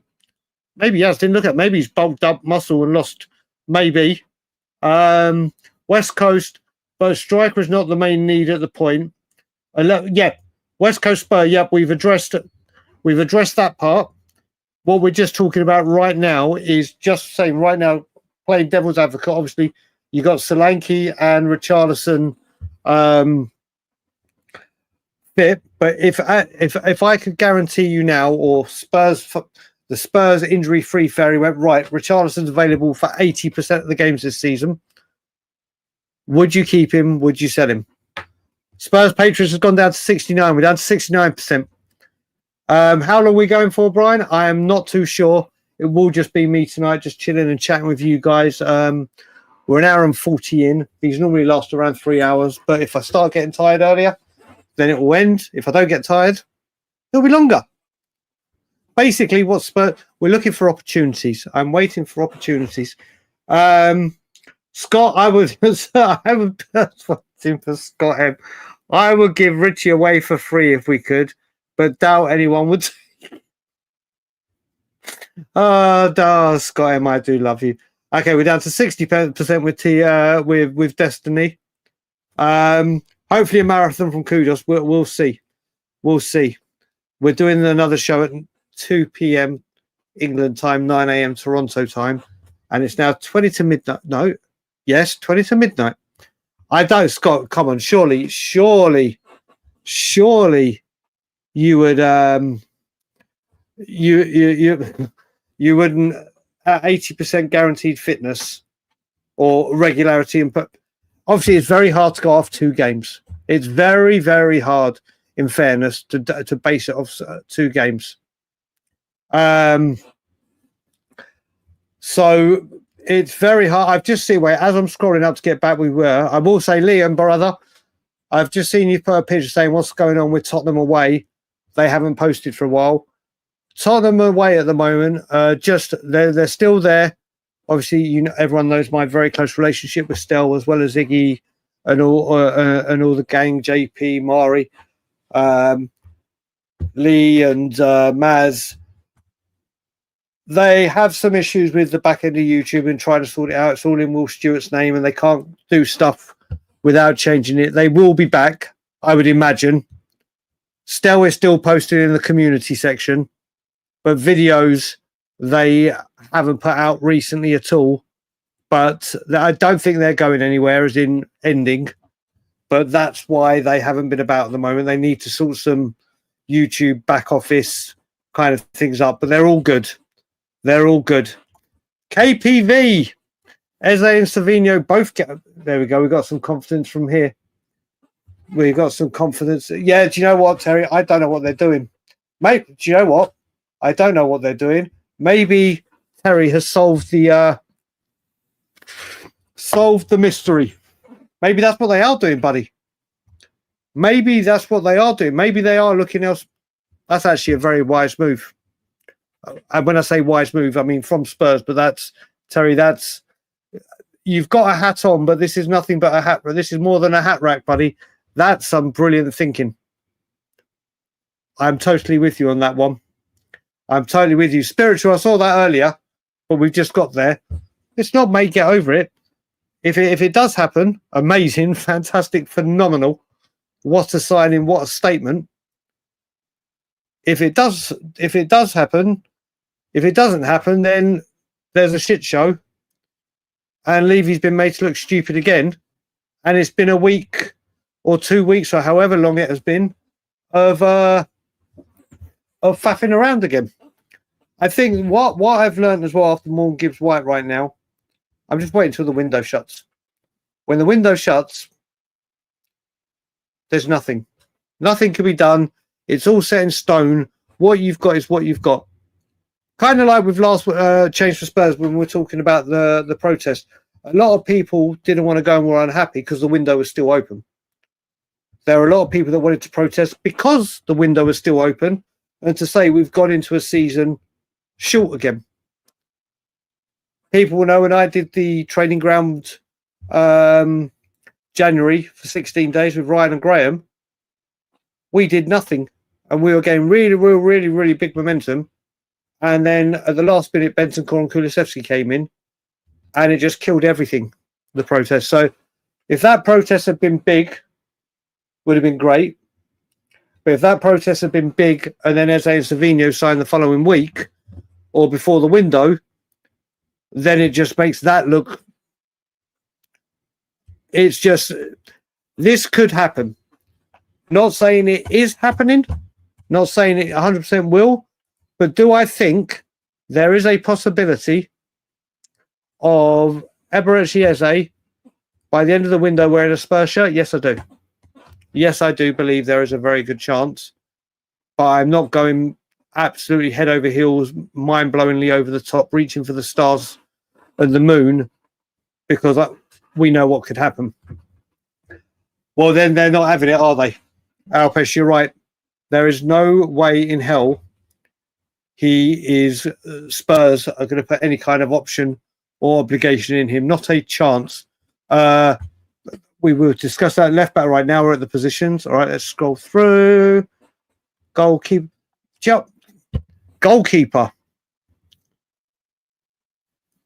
I think this. We speak often, obviously, at the Scotland Yard. Whereas I think a goalkeeper may be an issue, Vicario looked all right with his distribution yesterday, or better. And he looked better at PSG with it as well. But there's always that worry. There's always that issue. But he's actually got a defence. And when Paulinho and Bentancur in there's holding midfielders. I think we see better from Vicario this year. I think of all the things we need, but I know this was your choice to say where would you need. I don't think a goalkeeper, personally. We've got to Donovan saying goodbye. Frank, after his release clause has expired. Mate, that's not Tom. That's not Frank doing it. That's the club. Spurs moves after James Maddison's injury, and it's taken him ages to do it. That's why, at the moment, I think there's been so many discussions. His release clauses of active, his release. The negotiations started on apparently the first proper negotiations, Thursday or Friday, where I believe his release clause was still available, and maybe only available to Champions League. I can't remember the ins and outs of everything. I still think it could happen. I can understand where you're coming from. I can get it. Believe me, I'm always sceptical, apart from when it was Morgan Gibbs-White and I got burnt. But I'm not going to say, it's not happening. I will say at the moment, what's the right word? I'm optimistic. No. Oh, for God's sake, here we go. My memory when it gets to these times. I'm optimistic. That doesn't even sound like a word. I am confident. Let's just go. I hope people mark down the things I say wrong. Optimism. I've got a lot of optimism. Some optimism that there's a chance. Oh dearie me. I love it, but 60. That Eugene. I am completely with you. The only way he wouldn't be a backup option is if he does come in and he is the option as a left back with Destiny, and Spence does become a right back because he can play left back, and then he's used in rotation wisely with Destiny. And then we have the option should he need to go centrally. But I agree, if it's for a defender to come in at 60 million to be a backup, that I agree. Yeah. I see what you did there, Ellie. I see what you did there with Dan Throw. I see what you did. Mate, Christopher Hendricks, big up to you all the way from Jamaica. Big up to you. I hope you are well. Thank you for tuning in. Hopefully you've liked and subscribed to the channel. We're starting to do a lot of content at this time of night. And obviously you're on a similar time frame to me in Toronto. So hope to see you some more and being a part of the show. Got a sneaky suspicion do you know, I just can't see it. If I got Frank, Eze and Gibbs-White in the same summer, I've completed life. I have completed life. Spurs have won a trophy. I've completed life. If that was to happen, but I don't think in any way, size, shape or form, there'll be any business between Spurs and Forest for the foreseeable future. For the foreseeable future, I don't, as much as I would love to see it. Put it this way, if there was a chance, I would love it. But I just can't see it. I just can't see it. He needs one quality defender for the UCL in particular. Yeah. Spence is the first teamer. Ellie, I don't know. See, I think Destiny started pre-season on fire. I think Destiny ended the season on fire. I was saying with Richarlison and Solanke, Ellie, I think the shirt is now Jed Spence's, and Destiny's going to have to be have to bide his time. So I'm a great believer. You win your shirt back unless it's like if it was Harry. There's certain players that, apart from what I was just saying, the Champions League game, which I didn't like, I think he has to win the shirt. I think he has to win the shirt back. But I'm a big fan of Destiny. Big fan. The only thing Destiny for me's got to work on is getting forward with his crossing. That his delivery he's got to work on. Yeah, I don't think we will be. Oh, I still think there is a chance he may be off. I know Frank has said he's going to be an important, but if an offer comes in from, let's say, a Wrexham or a team like that, could I see him possibly going? Yes. Will he command a great fee? No. We will have to wait and see. We can listen. Kamal, this is always a glorious subject. Do we reckon, Kamal, Arsenal were shit or Man U actually played very, very well and were unlucky? I will say one thing.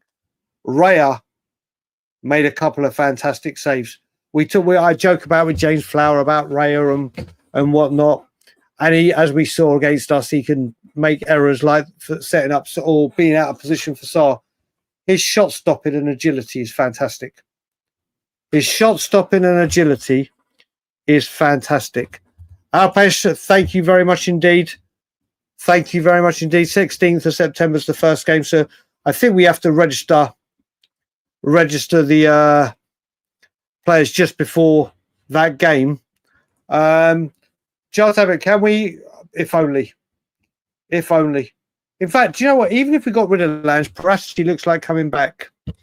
With all the coaching staff Frank's brought in, and I don't know if people saw the stuff where he's talking about how he had Brentford's recruitment set up, and when he named a player, they did everything. I don't know if we're going to go for a whole Brentford setup. I don't know if he wants to align it, but I don't think. When I thought we got Gibbs White in under the radar, I was like, do you know what? I think he may have finally pulled a blinder, because the way that was kept under the radar was like nothing we'd seen before.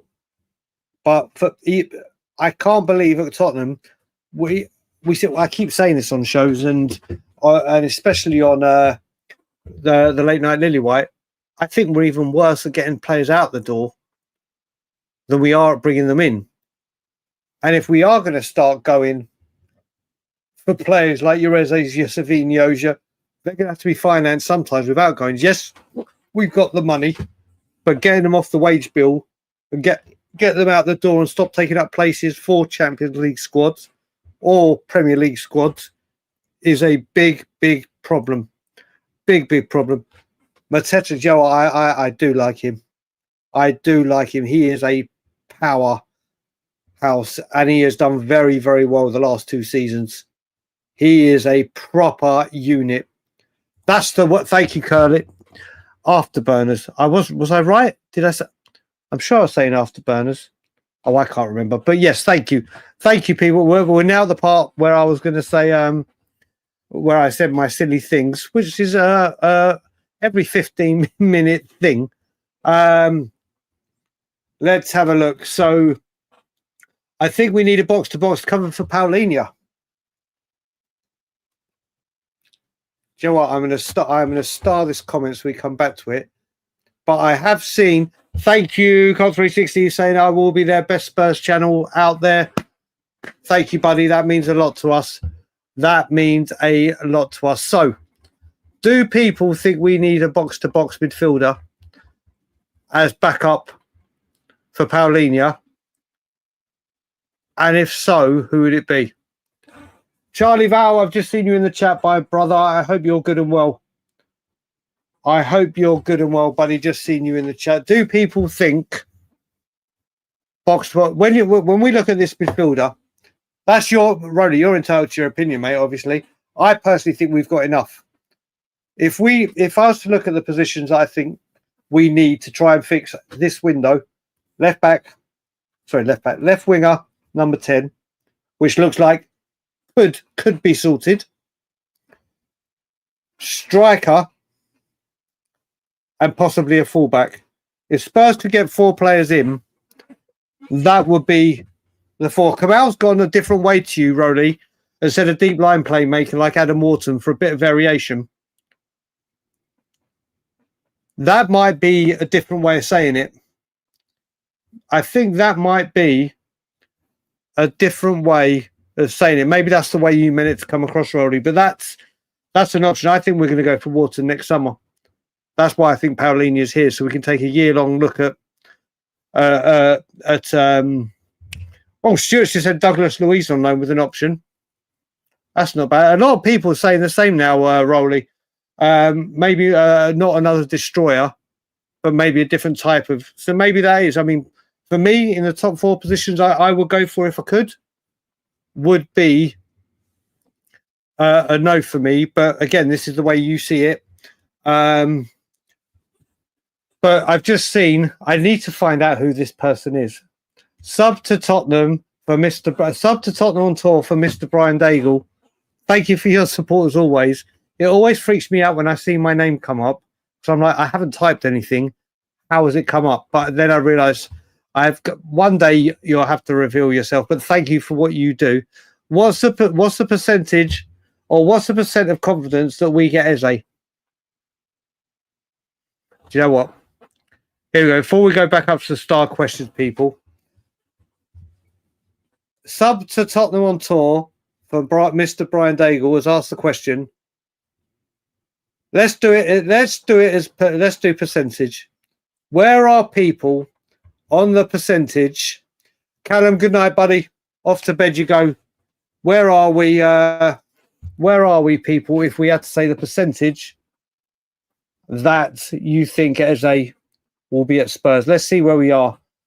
We've got Kudus 75, Kamala 60.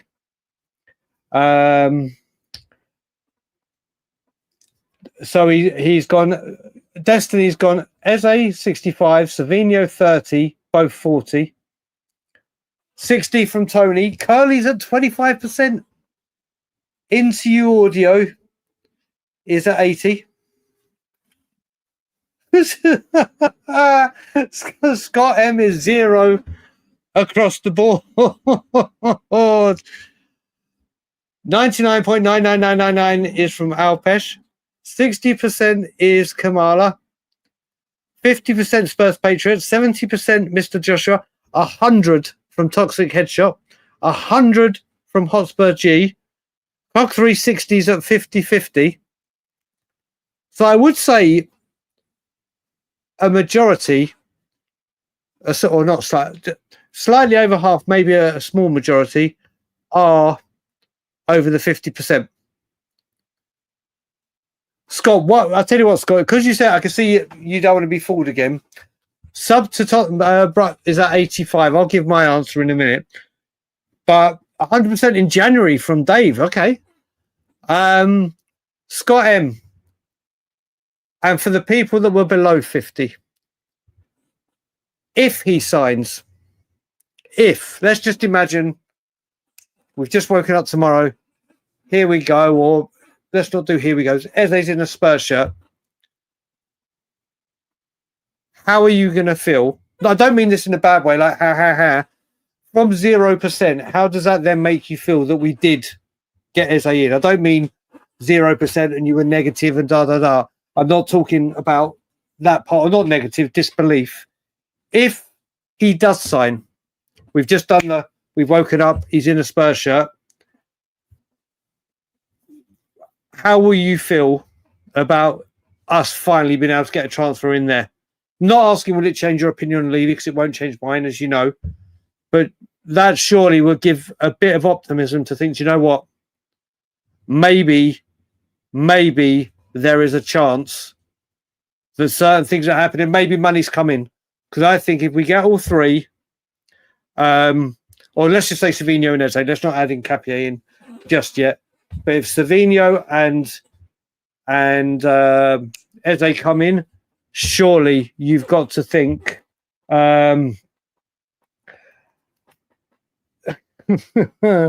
Yeah, so when the commander has said Savinho and Eze both won't join. If they don't join, Brian will shave his head. Well, no, I think I would say if he signs, Scott M has got to shave his hair, but he has got no hair. So that's, I'm going to say, well, I'll give my number. I've got it as a percent now. I'm going to say 65. 65. 65% is where I'm at. 65% is where I'm at for Eze. In all honesty, that's yeah. Obviously, tomorrow it could go down. I can tell you one thing. I'm hoping I've started wrong. Yeah. No.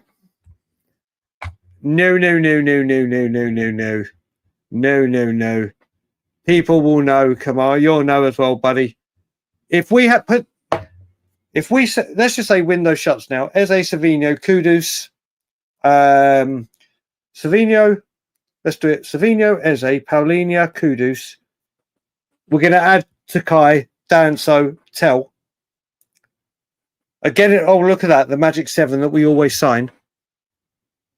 But that will be minus Tell, Takai, and I'm going to include Danso as a first team regular because I do think he'll get more minutes. That is the best window we've had under Enoch and Levy. That's the kind of window of talent that you go, yeah, do you know what? Spurs have had a fucking phenomenal window. Now, look at that. They've got players. It would take 4 to 5 years, probably 5, of seeing Levy, not just having windows like this, 5 players spending of literally backing a manager seriously and going, right, here you go. You wanted players. Here's the players. And it's not just, again, with Levy, it's not just for on the pitch, it's the disdain that he has for the fans. The money he charges, the where's the money going? The obviously he's just put the Bill Nicholson gates back, which took 10 years. The history that was being thrown away, so to speak. Yeah, it will take me a long time to even consider changing my stance on where I feel about that man himself. Where are we? Oh, yeah. I just want to say thank you to Cockney90 again. Let's carry on. Jason, okay. Palace is not going to let Eze go. You saw how important. The thing is spiritual. They've already lined up Harvey Elliott, El Kudus, and there was another player, and I cannot remember who it was. Palace will get the money in and spend it with replacement. It's going to listen. It's a huge loss to them. He is their best player by far. But we shall see what happens. We shall, spiritual, like I said, we will see what happens. If it does, absolutely phenomenal. If it doesn't, there will be questions asked. We will look with egg on our face. And I mean, as a club, not just fans. And we'll go from there. But I think tomorrow's a big day for this transfer, and I think it will be a positive step for Spurs tomorrow in this pursuit of him. It was indeed, Queen Ellie. It definitely was. Another good thing about that, he most certainly can. It's always, and Jason, always difficult choice. Do you play someone in their best position or play them in the spot they're worst? But hope this is. Do you know what, Jason? This is the problem that we had with Ange. This is the problem we had with Conte. When he moved back, when Conte came in and said, right, 3-4-3. Let's go back. When he did it at Chelsea, he tried 4-3-3 or whatever formation it was.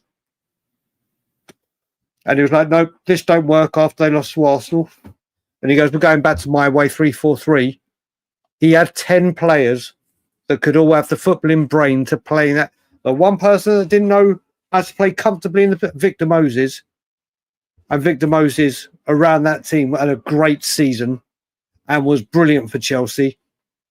But they had the players to play it.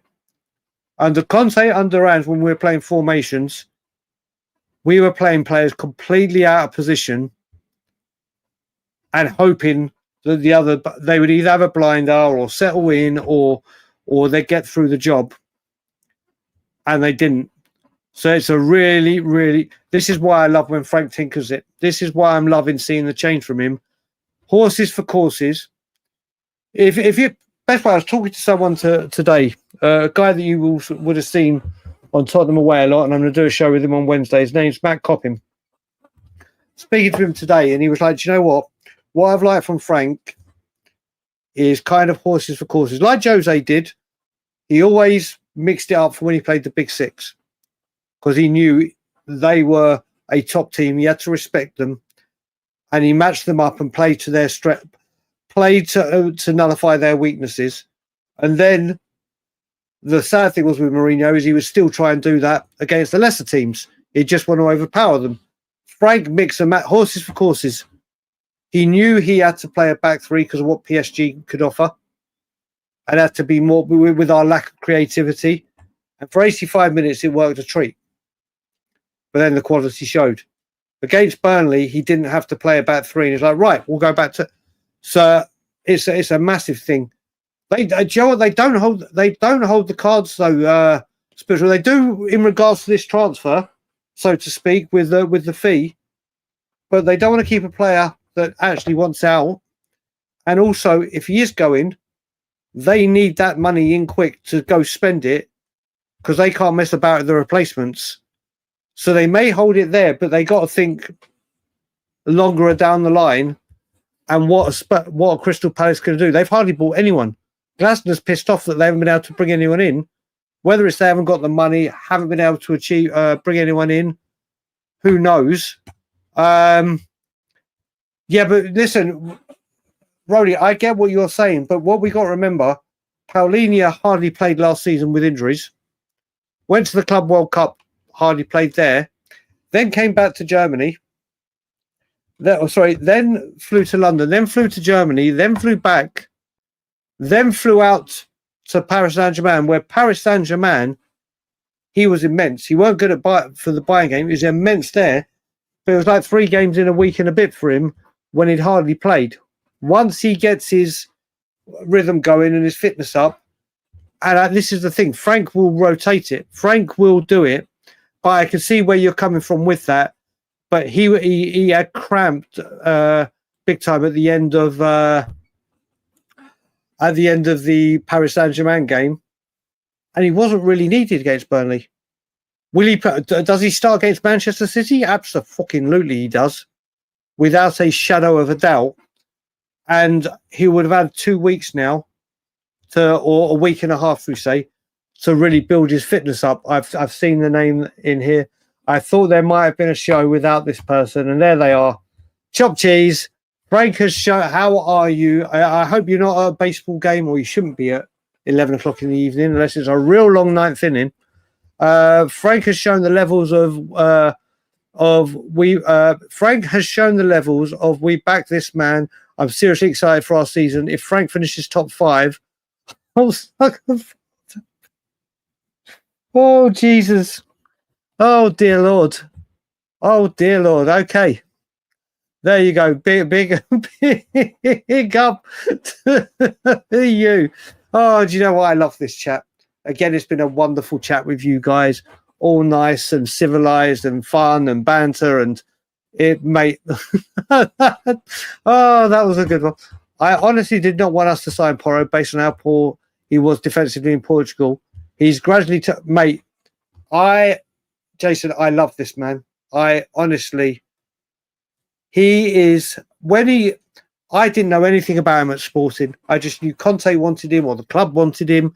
And obviously we made that transfer saga drag out for ages. Saw him on his debut at Leicester. I was doing the watch along in the We Are Tottenham TV studios. And I was like, what in God's name have we signed here? And he looked really good going forward all the time. Looked really good. It's like, why are we not pushing him up? and put someone there. But his defending has got better and better. We all know his passing. We all know what quality he's got in that right foot. I want him on that. When Frank announced his leadership team, and then obviously Spurs fans or they release it, I really hope he's on it. I really hope he's on him. He was an angry man. He is an angry man, but he's an angry man that wins. Spurs Patriots. Do you know what the worst thing is? He was never going to work at Spurs. Like Mourinho, we all know they come in, spend hundreds of millions, have their way of doing it, don't stay for long and go. It was never going to work. Never. Ever going to work. Where are we?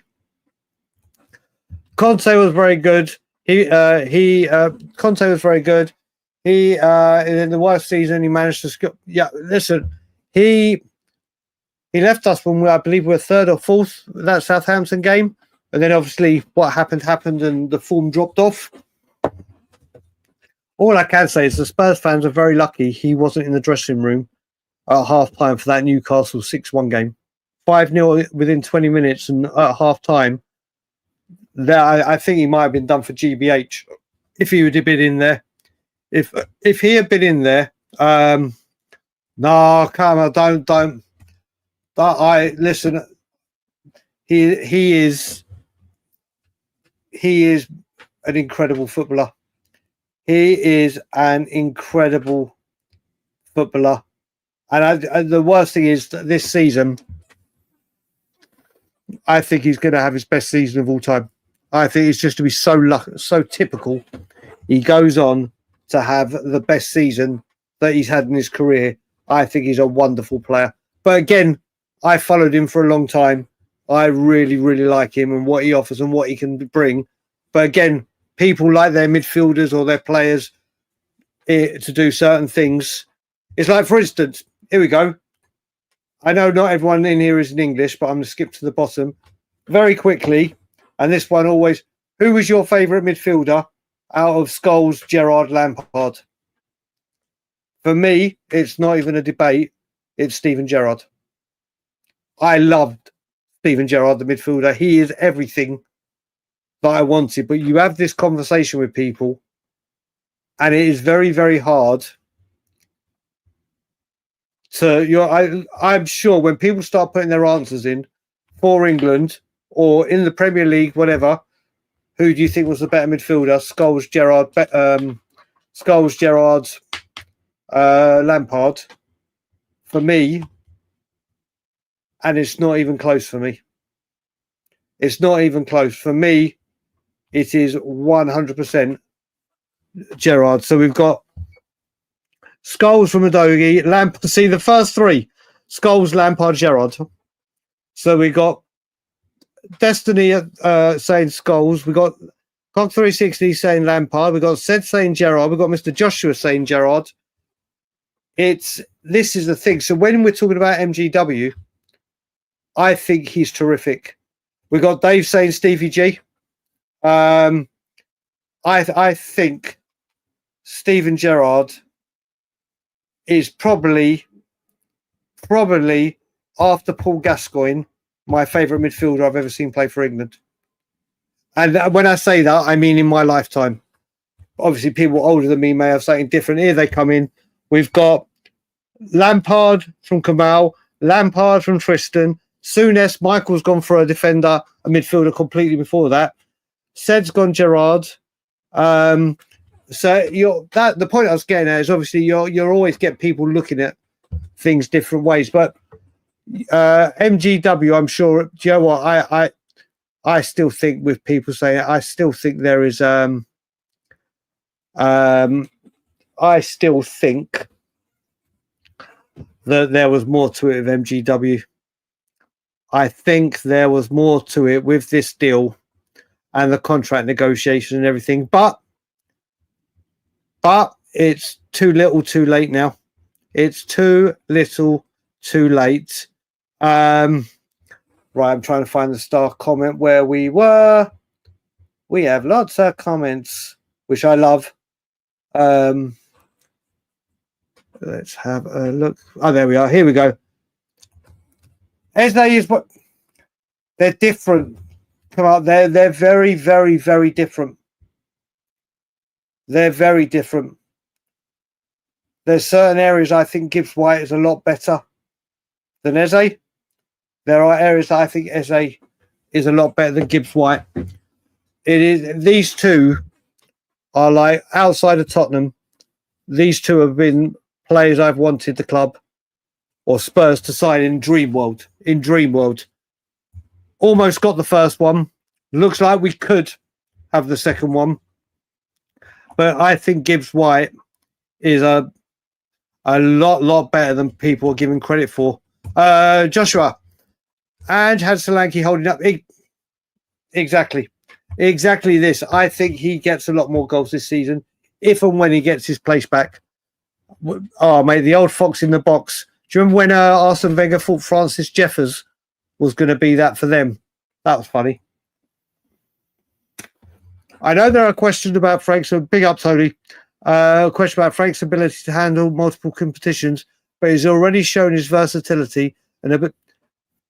Agreed. Obviously, we're doing it a lot pre-season, and then I'm not counting PSG's pre-season. I'm putting that as competitive with, and the only other game is Burnley. But what I saw from PSG from 80 minutes, the current reigning defending European champions, if we can go that, and yes, people will say 6 days training or whatever it may be, it showed that Frank can get motivated and Frank will have a plan for these big clubs. So I think this is the thing, his tactical prowess, his tactical awareness, you hear it even when he's talking in post-game matches. He just breathes and is non-stop thinking. I think we get out of the group stages in the Champions League. May struggle after it, but after seeing that with PSG, it's got to give people optimism. Again, Tony, with this, his versatility to utilise the squad will certainly help a lot more if 2 or 3 quality players come in. Richy thrives on roaming and creating space. Again, this is right. Again, you saw the way he peeled off for the first goal. The second goal was just a carbon copy of the World Cup. Do you know, someone asked me this question, Kamal. They asked me this on a comment on We Are Tottenham TV. And I responded and I was truthful. And I said, do you know what? If we were at the beginning of this window, and we could have said, like, forget Maddison's injury, like everything was as is. If someone had asked if I could have MGW or Eze at the start of the window, Morgan Gibbs White. I've wanted Morgan Gibbs White since he was 17 and at Wolves. But that's me very, very heartfelt. And I think he would have been exactly what we needed. That's before we saw Sarr doing what he's doing. That's before we saw what was going on. Now with the Maddison injury and Sonny going, right now it would be Eze. But if I could snap my fingers and have one that signed tomorrow, I would be MGW. I will always be honest with this. People may agree with me or not agree with me, but I just think he's exceptional. And like when Rowley was saying about the number 6, I said when we signed him, he can play as number 10 or his main position is 10 more Gibbs White, but I think he's best in an 8, and the Forest fans have said the same as well. I actually, if you look at his heat map, he does the 8, the 6, the 10 all in one game. Listen, Eze looks like he's coming, and Eze right now is the one we would need. But I am just so massively Morgan Gibbs White. I think I have to be true to myself and say if I could take him at the start of the season, not knowing it would be MGW. They are, Scott. They are. And I don't think they're dumb. Danso, Romero, VDV plus Dragusin when he's fit. I don't know if they're going to send Drago out on loan. Not now. I mean, maybe in January to get some minutes, because that's a bad injury you're coming back from. Kamal, you don't like Gallagher? See, that's the thing as well. You're in the same boat with me with that. There's a lot of people that do like him. And talking to Gallagher, Scott Emmons just said, if we get Gallagher, we won't. He isn't covered for Paulinho. He would start next to him in a double pick. Yeah, I mean, that would be... I mean, the options there with Benton, Sarr, blah, blah. Again, we'd have to see. Dragu will go... will do good under Frank. Dragon is good. He's also very, very more suited and more comfortable playing in the back three, Kamal. So you're right. Oh, there we go. The afterburners has come back up. Let's see if anyone else picks it up. Ellie never sleeps. Spurs, you're right. I think me and Ellie, we live on power naps. We live on power naps. They are indeed. Yes. Yes, he is. Yes, he is. I mean, Eze as well. Do you know what Eze does offer? And I saw bits and pieces. They nutmegs all over the place. He is a flair merchant and can change direction and can get away from players with beautiful skill. And when he's in free flow, he just glides along the football pitch. He is a true difference maker. Is it true we have given up? I was literally until I got to what a blast from the past, big country Chris. Is it true we've given up with Eze? And could you imagine if it was given up with Eze and got someone like a Daddy Drinkwater? Oh dear Lord. Dear Lord. Dear Lord. That would we're talking about the if he scores against West Ham. I can see him doing it. But when will a big signing come in and when we'll sit? Do you know what, Spurs page? I don't pay any attention with City. City will just keep, it'll get prolonged. I doubt they'll ever get punished. I doubt City will ever get punished. That's my opinion. They're literally, how long does 115 charges? Oh, the lawyer's looking into it, but where the court date's been moved, whatever. Smaller teams get hit straight away. I think they know that City will just throw money at it. Whether it be to delay court, whether it be get the bigger lawyers, whether it be let's settle out of court. I don't think they'll ever get punished. And if they do, it won't be a point deduction like Rangers or like clubs have got. They won't strip titles away. I just never see it happening. Ever see it. Big signings. Let's hope this week. Let's just hope to God. Don't know how much we have to spend, but if we needed a number 6 differently to Paulinho, we mentioned that. My dear friend Graham, what are you doing up? You messaged us about bloody hell. This was almost an hour ago. That's how far we're behind with the comments. My dear. I hope you're good and well, buddy, and the family. 0 Guinness is game changing. I had one at the yard on Wednesday. I absolutely love them. Yeah, I see that now. Yeah, listen, there's no need to there's always, but mate, you just need to wait a little bit, Kamal. I'll say a word stupid or get my words mixed up. Yeah, the confidence he had rounding the goalkeeper. When they rounded the goalkeeper, someone said, you need to check out Divine's goal. I checked it. Didn't have the sound on, just had it on afar whilst watching Spurs. Saw him round the goalkeeper. I was like, okay, where's Alfie in the box? And the next thing, the ball's in the net. I was like, shit, was that Alfie? So rewinded it. And the Preston fan even said they've already got a chant for him. I'm going to have to find out what that chant is. But the Preston fans were loving him in his first, in his home debut. I really think we need another striker too, as if Richard... This is the problem. This is what we've got to try and work out. Him, I don't think so. Unless he plays left back as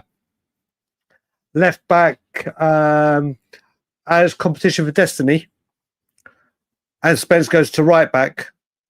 I agree with you. I can't... And then it's an injury. But I will say, if he comes in, if in a wild world with Savinho and Eze, I mean, even if Savinho and Eze both come in, there's definitely something. There's definitely been new ownership. There's definitely been a new setup. But we say that, You look what Chelsea do. You look at the other benches that Man City and our rivals have. They have this kind of quality on the bench, and they'll fight for their positions. Who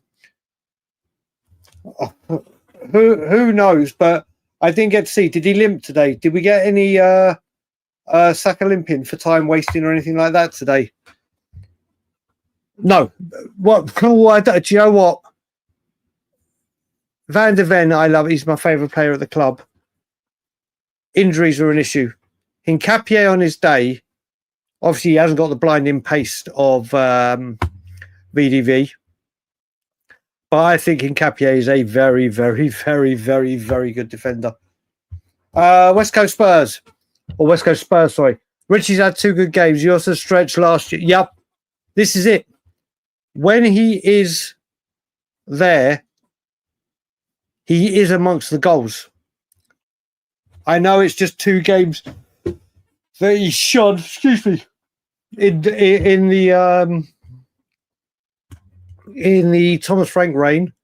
But if he continues this, let's just say he does it again against Man City and then does it again against Bournemouth. And I'm not saying scores the quality goals, but if he keeps fit, plays those games amongst the goals, hold up playing everything, can you I don't think you can risk it. Ake didn't start for City today. He's still a good player. That's talking about the Hincapié. Yeah, this is the thing. But Man City, obviously, you go straight away and you go look at the quality they've got. Right, then we've got past the Richarlison. So let's get past Richarlison. Him. Let's have a look. Emerson Royal is the best player we have ever seen. I would say for one moment, I would think you're our friend Nick, or Barry as he likes to be called. That is, Kamal, you wanted to laugh at something? You can laugh at that comment. If any, I know you're joking, Destiny, but if anyone actually seriously thought this, apart from Emerson Royale's family, I would be extremely alarmed. And down is up and up is down. That's probably when I was saying silly things. But I agree. Well, if Hotspur State of Mind said it, I'm all for it. I'm all for it. Right side in the middle of about 3 Hincap. There you go. Stuart's really fighting the Hincapié fight here. Good on you, Stu. There you go. There you go. I hadn't even seen that comment. And there you go. I remember that you needed a laugh. There you go. I hope it provided it for you. What's Kudus saying? Buddy, my buddy all the way in Australia. I do think Eze and Savinho will get over the line, but we're going to have no hair. Excuse me. Hello. Or in you follically challenged negative hair follicles by the time. There you go. Helps if I read, doesn't it? Yeah. Could my hair go inside? Yeah, could do. Why not? With what's going on in my wisdom teeth, I wouldn't risk anything. Knowing Levy, we are not getting this again. Yeah, listen, the Levy out in me is inside burning away, agreeing with you wholeheartedly. The Thomas Frank, the thought of change of ownership at the board, the 8 coaching staff who was able to come in is giving me that glimmer of hope. Well, I say glimmer, I was at 65% when we just did the questions. So we shall see. Richy of oh wait, is that the question? Is that are we saying Richy or Vlahovic? I loved Vlahovic at Fiorentina. He's been hit and miss at Juve. And he could come with all the hype like Gyökeres and get off to a bad start. He could come and be sensational. His wages will be astronomical. Astra-bloody-nomical. Brian, how many coaches command so much respect that cause a player to apologise? There is that. There is. I mean, that's come out. I mean, we don't know behind the scenes whether it does. But what I will say, Mr. Joshua, if you look at it, when we were appointing Frank, all the media was saying no one's got a bad word to say about Thomas Frank. Other managers have said, what a charming gentleman, what a nice guy. His players at Brentford loved him. And you can see the green shoots of it happening right now. Yeah, this option to buy thing in Alfie's contract, I'm not concerned in it at all. If he smashes it, spoiler alert, he will. When it comes to the option, just like Levy tries to play it down with Werner when there was the option, he'll fuck about and go, no, that was the option then, look at the seat, and it won't happen. And if he does have a bad season, or a season that Spurs don't deem that way for his progress, then we will sell him, and I will wish Alfie all the luck in the world. And I will say, if Alfie, let's just say Alfie, which will be a dark day in my household, if Alfie does leave, and let's say Preston take the option to buy, within 3 years, he'll be in a top 6 club again. Hopefully, we'll put a buyback clause. Within 3 years, one of the big 6, let's take Arsenal out of the equation. Because oh God, if he ended up there. But he would be in the top. He'll be in a top 6 team within 3 years if we sell him.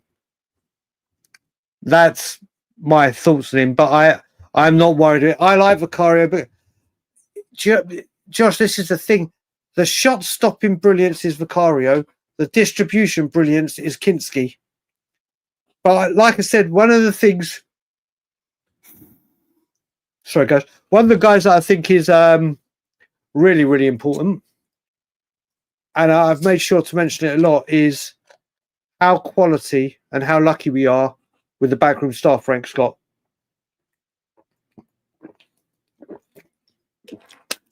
I think the band he's created, let's say, the backroom staff, is very, very impressive. With new roles invented, but I think the goalkeeper coach that was training Alisson and everything is going to have a major impact in both these people's areas of improvement. I think we're going to see big things from the goalkeepers. I really do.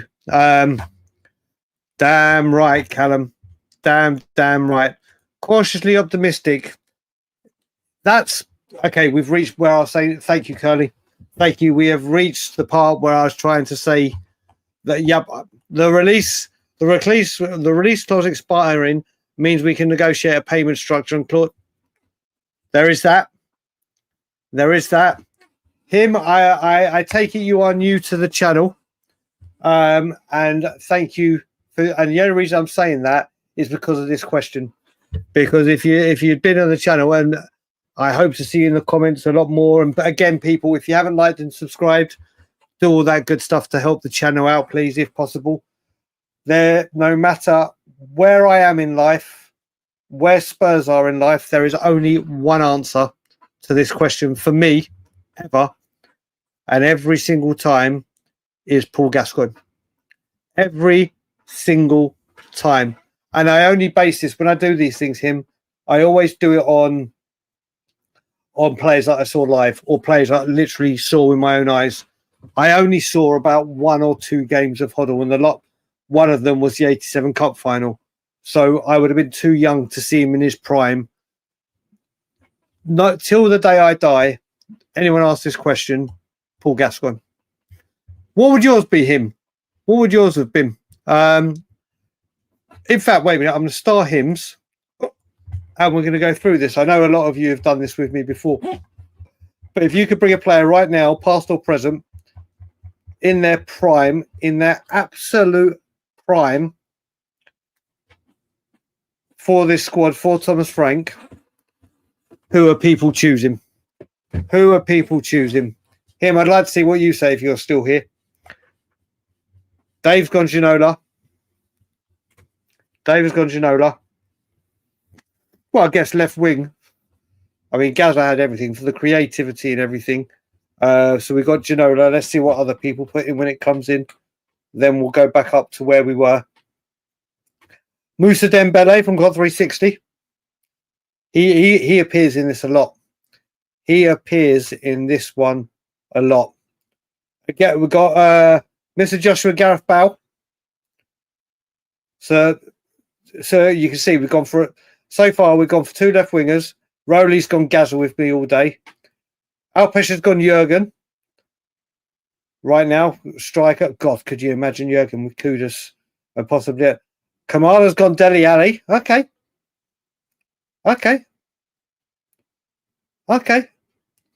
But yeah, this is it. A lot of people have gone for like the positions we need. I don't think you always need a Gaza, but in that midfield, it's not like the 10 or the left winger or whatever it may be. But yeah, for me, I'm going to go back up to where we were. It is always Paul Gascoigne. It's my biggest regret in life is never seeing Gareth Bale live. My biggest honour is watching Paul Gascoigne pretty much every game for Spurs at home. Alpesh, I think Liverpool are holding the cards because Palace need their replacement for Elliott. Because Palace need their replacement of Elliott till they release Eze.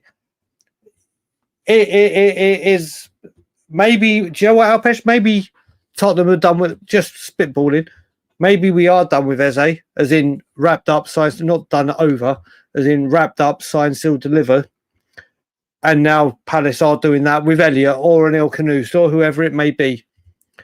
So he did.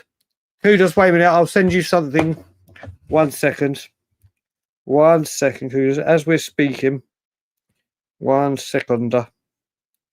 1 seconder. Kudus, if you check your WhatsApp in literally 3 seconds. I've just pressed send. You've got it on your WhatsApp right now, so you'll be able to see. And we were just trying to say if it's a goodbye or not. Someone check. I don't know what was being said there. Oh, yeah, yeah. That's that's a no-go. That's a no-go. Yeah, that's mate. There's that as well. There's that as well. His Brazilian agent has flown in from Brazil, hasn't he?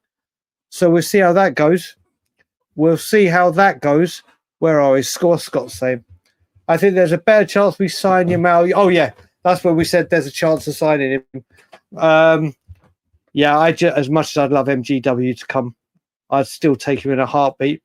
I think Adoji still needs to start because Spence needs to cut. Yeah, this is but Coffrey, you know what it is? He does need to do that. He does need to cut in and stop and start to pass it because he's not so confident on his left. Destiny is fantastic motoring with the ball forward. He is an absolute unit. And once in full flow, he's very hard to stop. But his final ball, like you look at Porro and he gets to the byline, he puts a cross in, you are pretty much guaranteed, or a lot more often than not, that ball is going into the penalty area and around the area it needs to. Destiny, not so much. Not so much.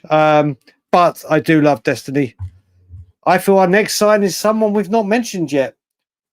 So you think there's someone above Eze coming in? Or Savinho? We'll see. Well, if it's an El Kudus or an Elliott, then Twitter will be fun. Twitter will be fun. Spurs player, never mind. Let's invigorate and get Harry Kane back. I would love nothing more. Harry Kane up top, Kudus, Eze, Savinho. That record would be his in a matter of times. Listen, that you may be hearing it, but I don't.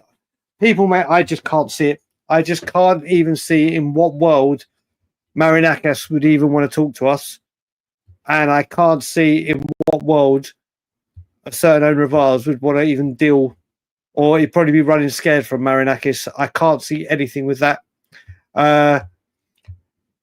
Yeah, he probably will do his coaching at Spurs, but I think he still might go somewhere.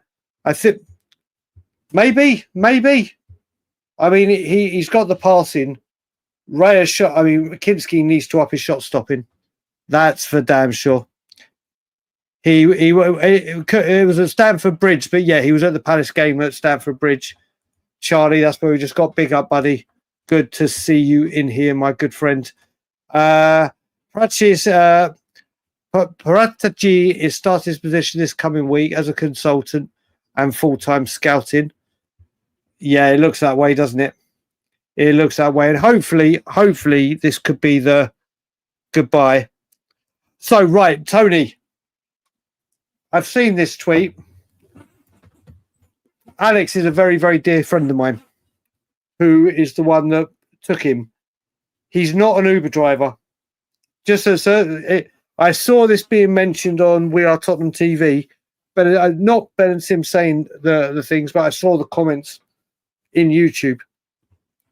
He is not an Uber driver. He actually owns his own exclusive chauffeur company, does airports, lots of work with the BBC driving.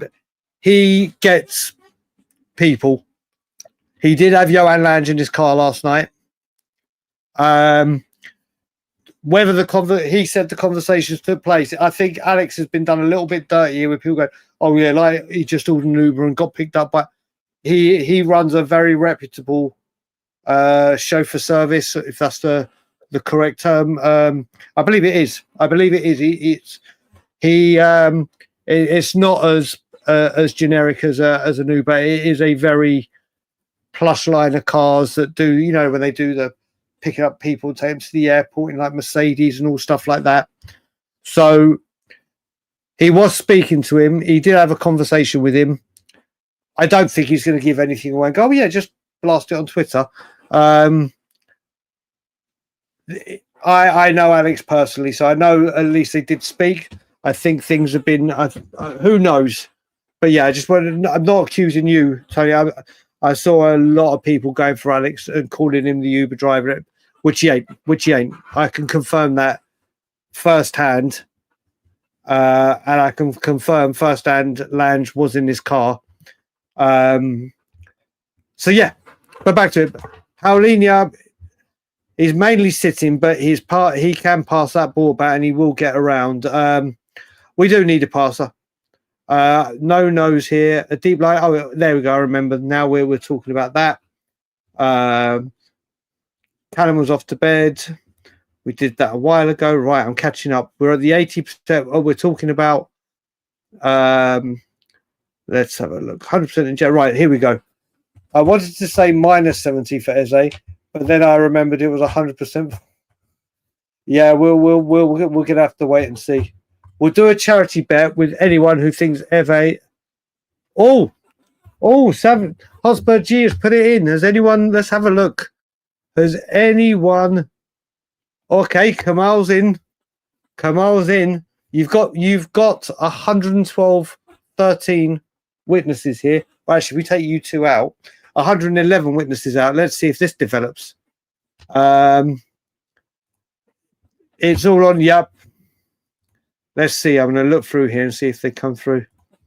Savinho and Eze won't join. If they don't join, Brian was. Yeah. Do you know what? It's looking a little bit long now.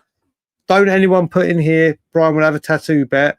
I am on very, very, very, very, very strict instructions from my wonderful wife. No more tattoo bets. No more tattoo bets. Yeah. It's good to hear you're on top of the world, buddy. Good to hear. I think the major difference is they both come up. Yep. Let's see. I can't see any more of the bet getting forward here. Has it got? I don't trust the man at the top. Exactly. This is the thing, Cody. Until he acts differently, and you're exactly the same as me. Charrington's there, obviously. Vinay's there, blah, blah, blah, blah. But we all know that. If we sign an Eze and Savinho, as well as Kudus, that is acting differently, in my opinion. Doesn't mean I'm going to go, woohoo, I've changed my opinion. I'm now the opposite of Levy out. But it will show me something. But I think it will show me clearly that there's been investment in this football club. That's what it will show me. But I, again, Cody, agree with you. But if we sign those three, if Kudus Eze, that's like rejuvenate our whole creative. That's like losing Kulu and Madders, and then that would be some way to say, right, okay, we've seen the area we need to work on, and we've gone and sorted it, and they would be 3 key players that have done it. Let's have a look. We need Eze. If you watch the Manchester United, if you watch the Man U Arsenal game today, it was a good game and it showed THFC. Yep. I think Man U actually, from the bits I did see, looked really, really good. If Eze and Savinho join, he gets the Tottenham tattoo. He gets the Tottenham TT. Not a chance. Not a chance. The only Levy-related thing I'm ever going to get tattooed on me. People can see this tattoo here. This little one I've got. Let's try and get it better. Here, I think I've told people this one.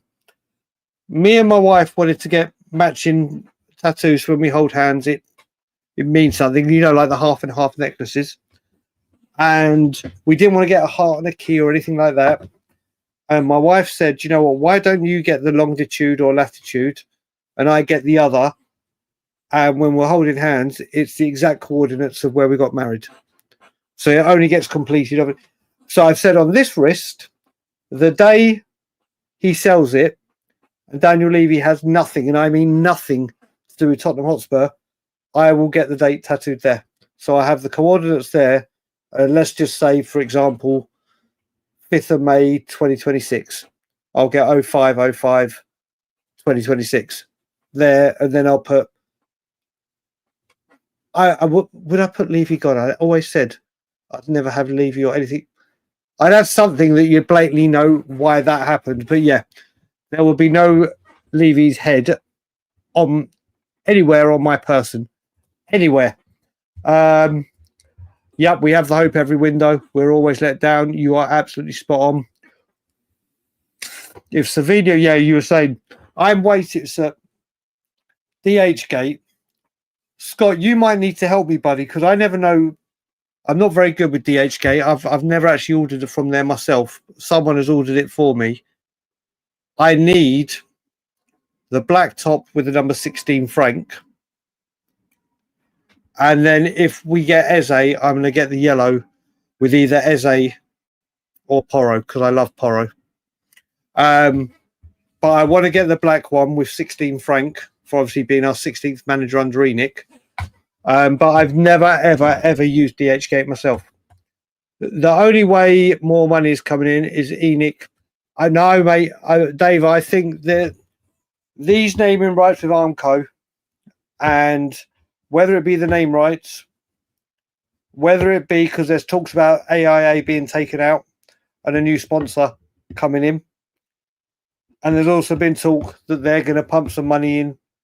Is it a sponsor? I think if we get Eze, although it's very, very strange, I don't know if people realise this, and it's been the first time. Apparently people said she's been there for a lot of the first games, but not recently. But Vivian, as in Vivian Lewis, who loves Tottenham but hates Levy, was at the game. She was there next to Levy at the game yesterday. Whether that's coincidental, whether that's, it's the new manager, I want to check in on him and see what he's doing, whether she's going to be a bit more active, so that it could be Enoch's money. But Vivian was there yesterday.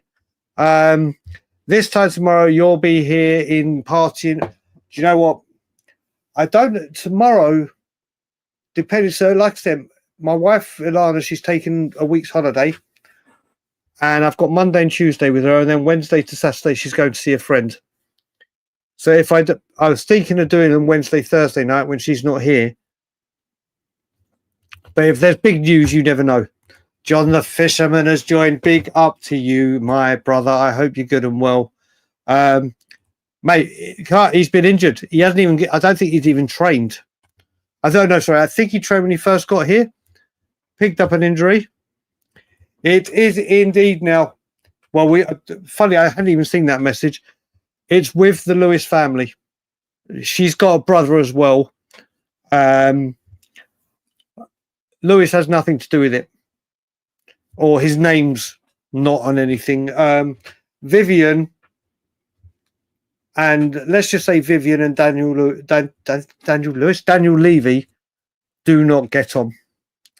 and Vivian wants to do well for the football club and pump money, and she had wanted it, and obviously a certain person has said no. If Vivian's about and Vivian starts being more active around Spurs, and it's her saying, right, this is what we're doing now, then I've got a lot more confidence from what I've heard about Vivian. But she was at the game yesterday, and I don't think she's been at a game for ages. Correct, Tony. Correct. Honestly, though, full credit to the club if both are signed. Even exactly, we would have all wished it, Scott, before the tour, start of pre-season. But if these two come in, it's massive. It's massive. Yeah, Elliot will do well there. Elliot will do well there. Do you reckon, Alpesh? Do you reckon? We'll see. We'll see. That's it. Thank you, Curly. Thank you. They were looking at a guy from Club Bruges. Thank you very much indeed, buddy. Oh, you just tweeted. Oh, I'll check that. Actually, I've got Twitter on my phone. I've got Twitter on my phone. On my phone. It's John. John, how are you, brother? I've just followed you back. I'm so happy now. I know who my man. Thank you very much indeed. I've just seen the tweet. Thank you very much, sir. Thank you very much indeed. And that is a good replacement for them. For them, if they do, keyword for them, they can hardly do. Exactly. They can't. They can't. Like Rory said, if the two get over the moon, this is the thing. So it'll be a morning, noon bomber from Path. Path, I think that's your first comment I've seen here today. So welcome, buddy. Welcome, welcome, welcome. You joined 11:04. Where are we? 11:52. Bloody hell. Right, okay. So where are we? If it's happening, Levy and Parrish are just squabbling. Yeah, I think this is where we are at. Kudus, I just don't know. We will see. If we get everyone we want, it still won't be a 10 out of 10 window. It would have been if we got everyone before PSG. I can understand that. I can understand that. You put type. I watched a thing. I can't remember who it is. Ian. It was Lubo, and he said he broke things down, as in, players out, and what was the third one? Maybe it was the timing of when they were done, but that's a very key metric, isn't it?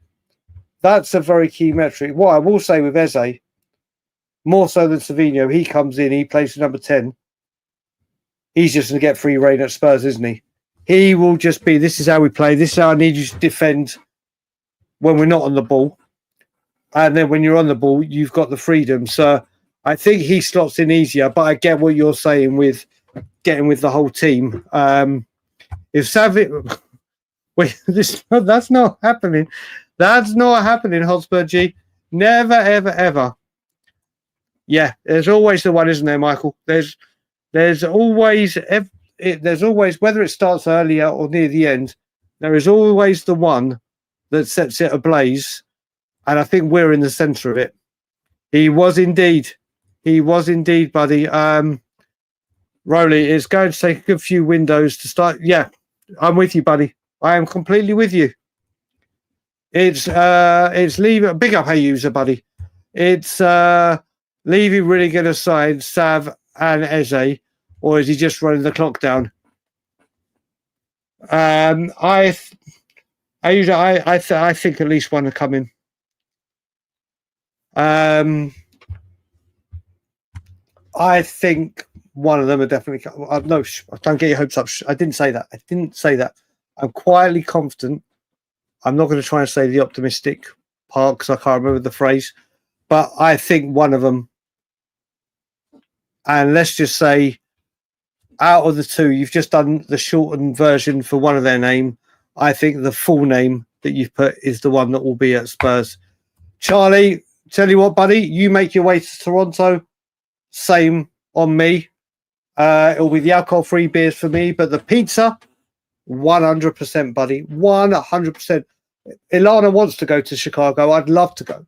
I've only been to Buffalo when I had to cross the border and to Las Vegas on a stag do. That's been my American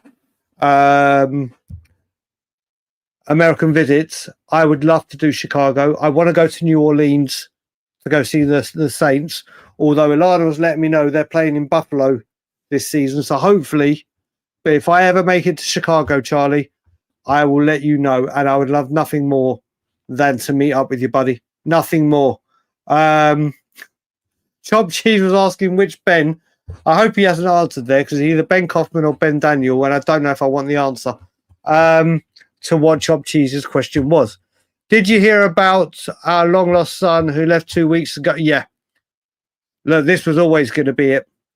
This was always going to happen.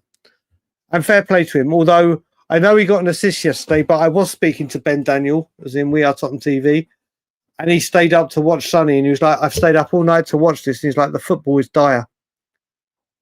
It's like the football, oh my God. And I was like, yes, it's not the levels that he's used to in the Premier League, Sonny. Fair play to Sonny. Fair play.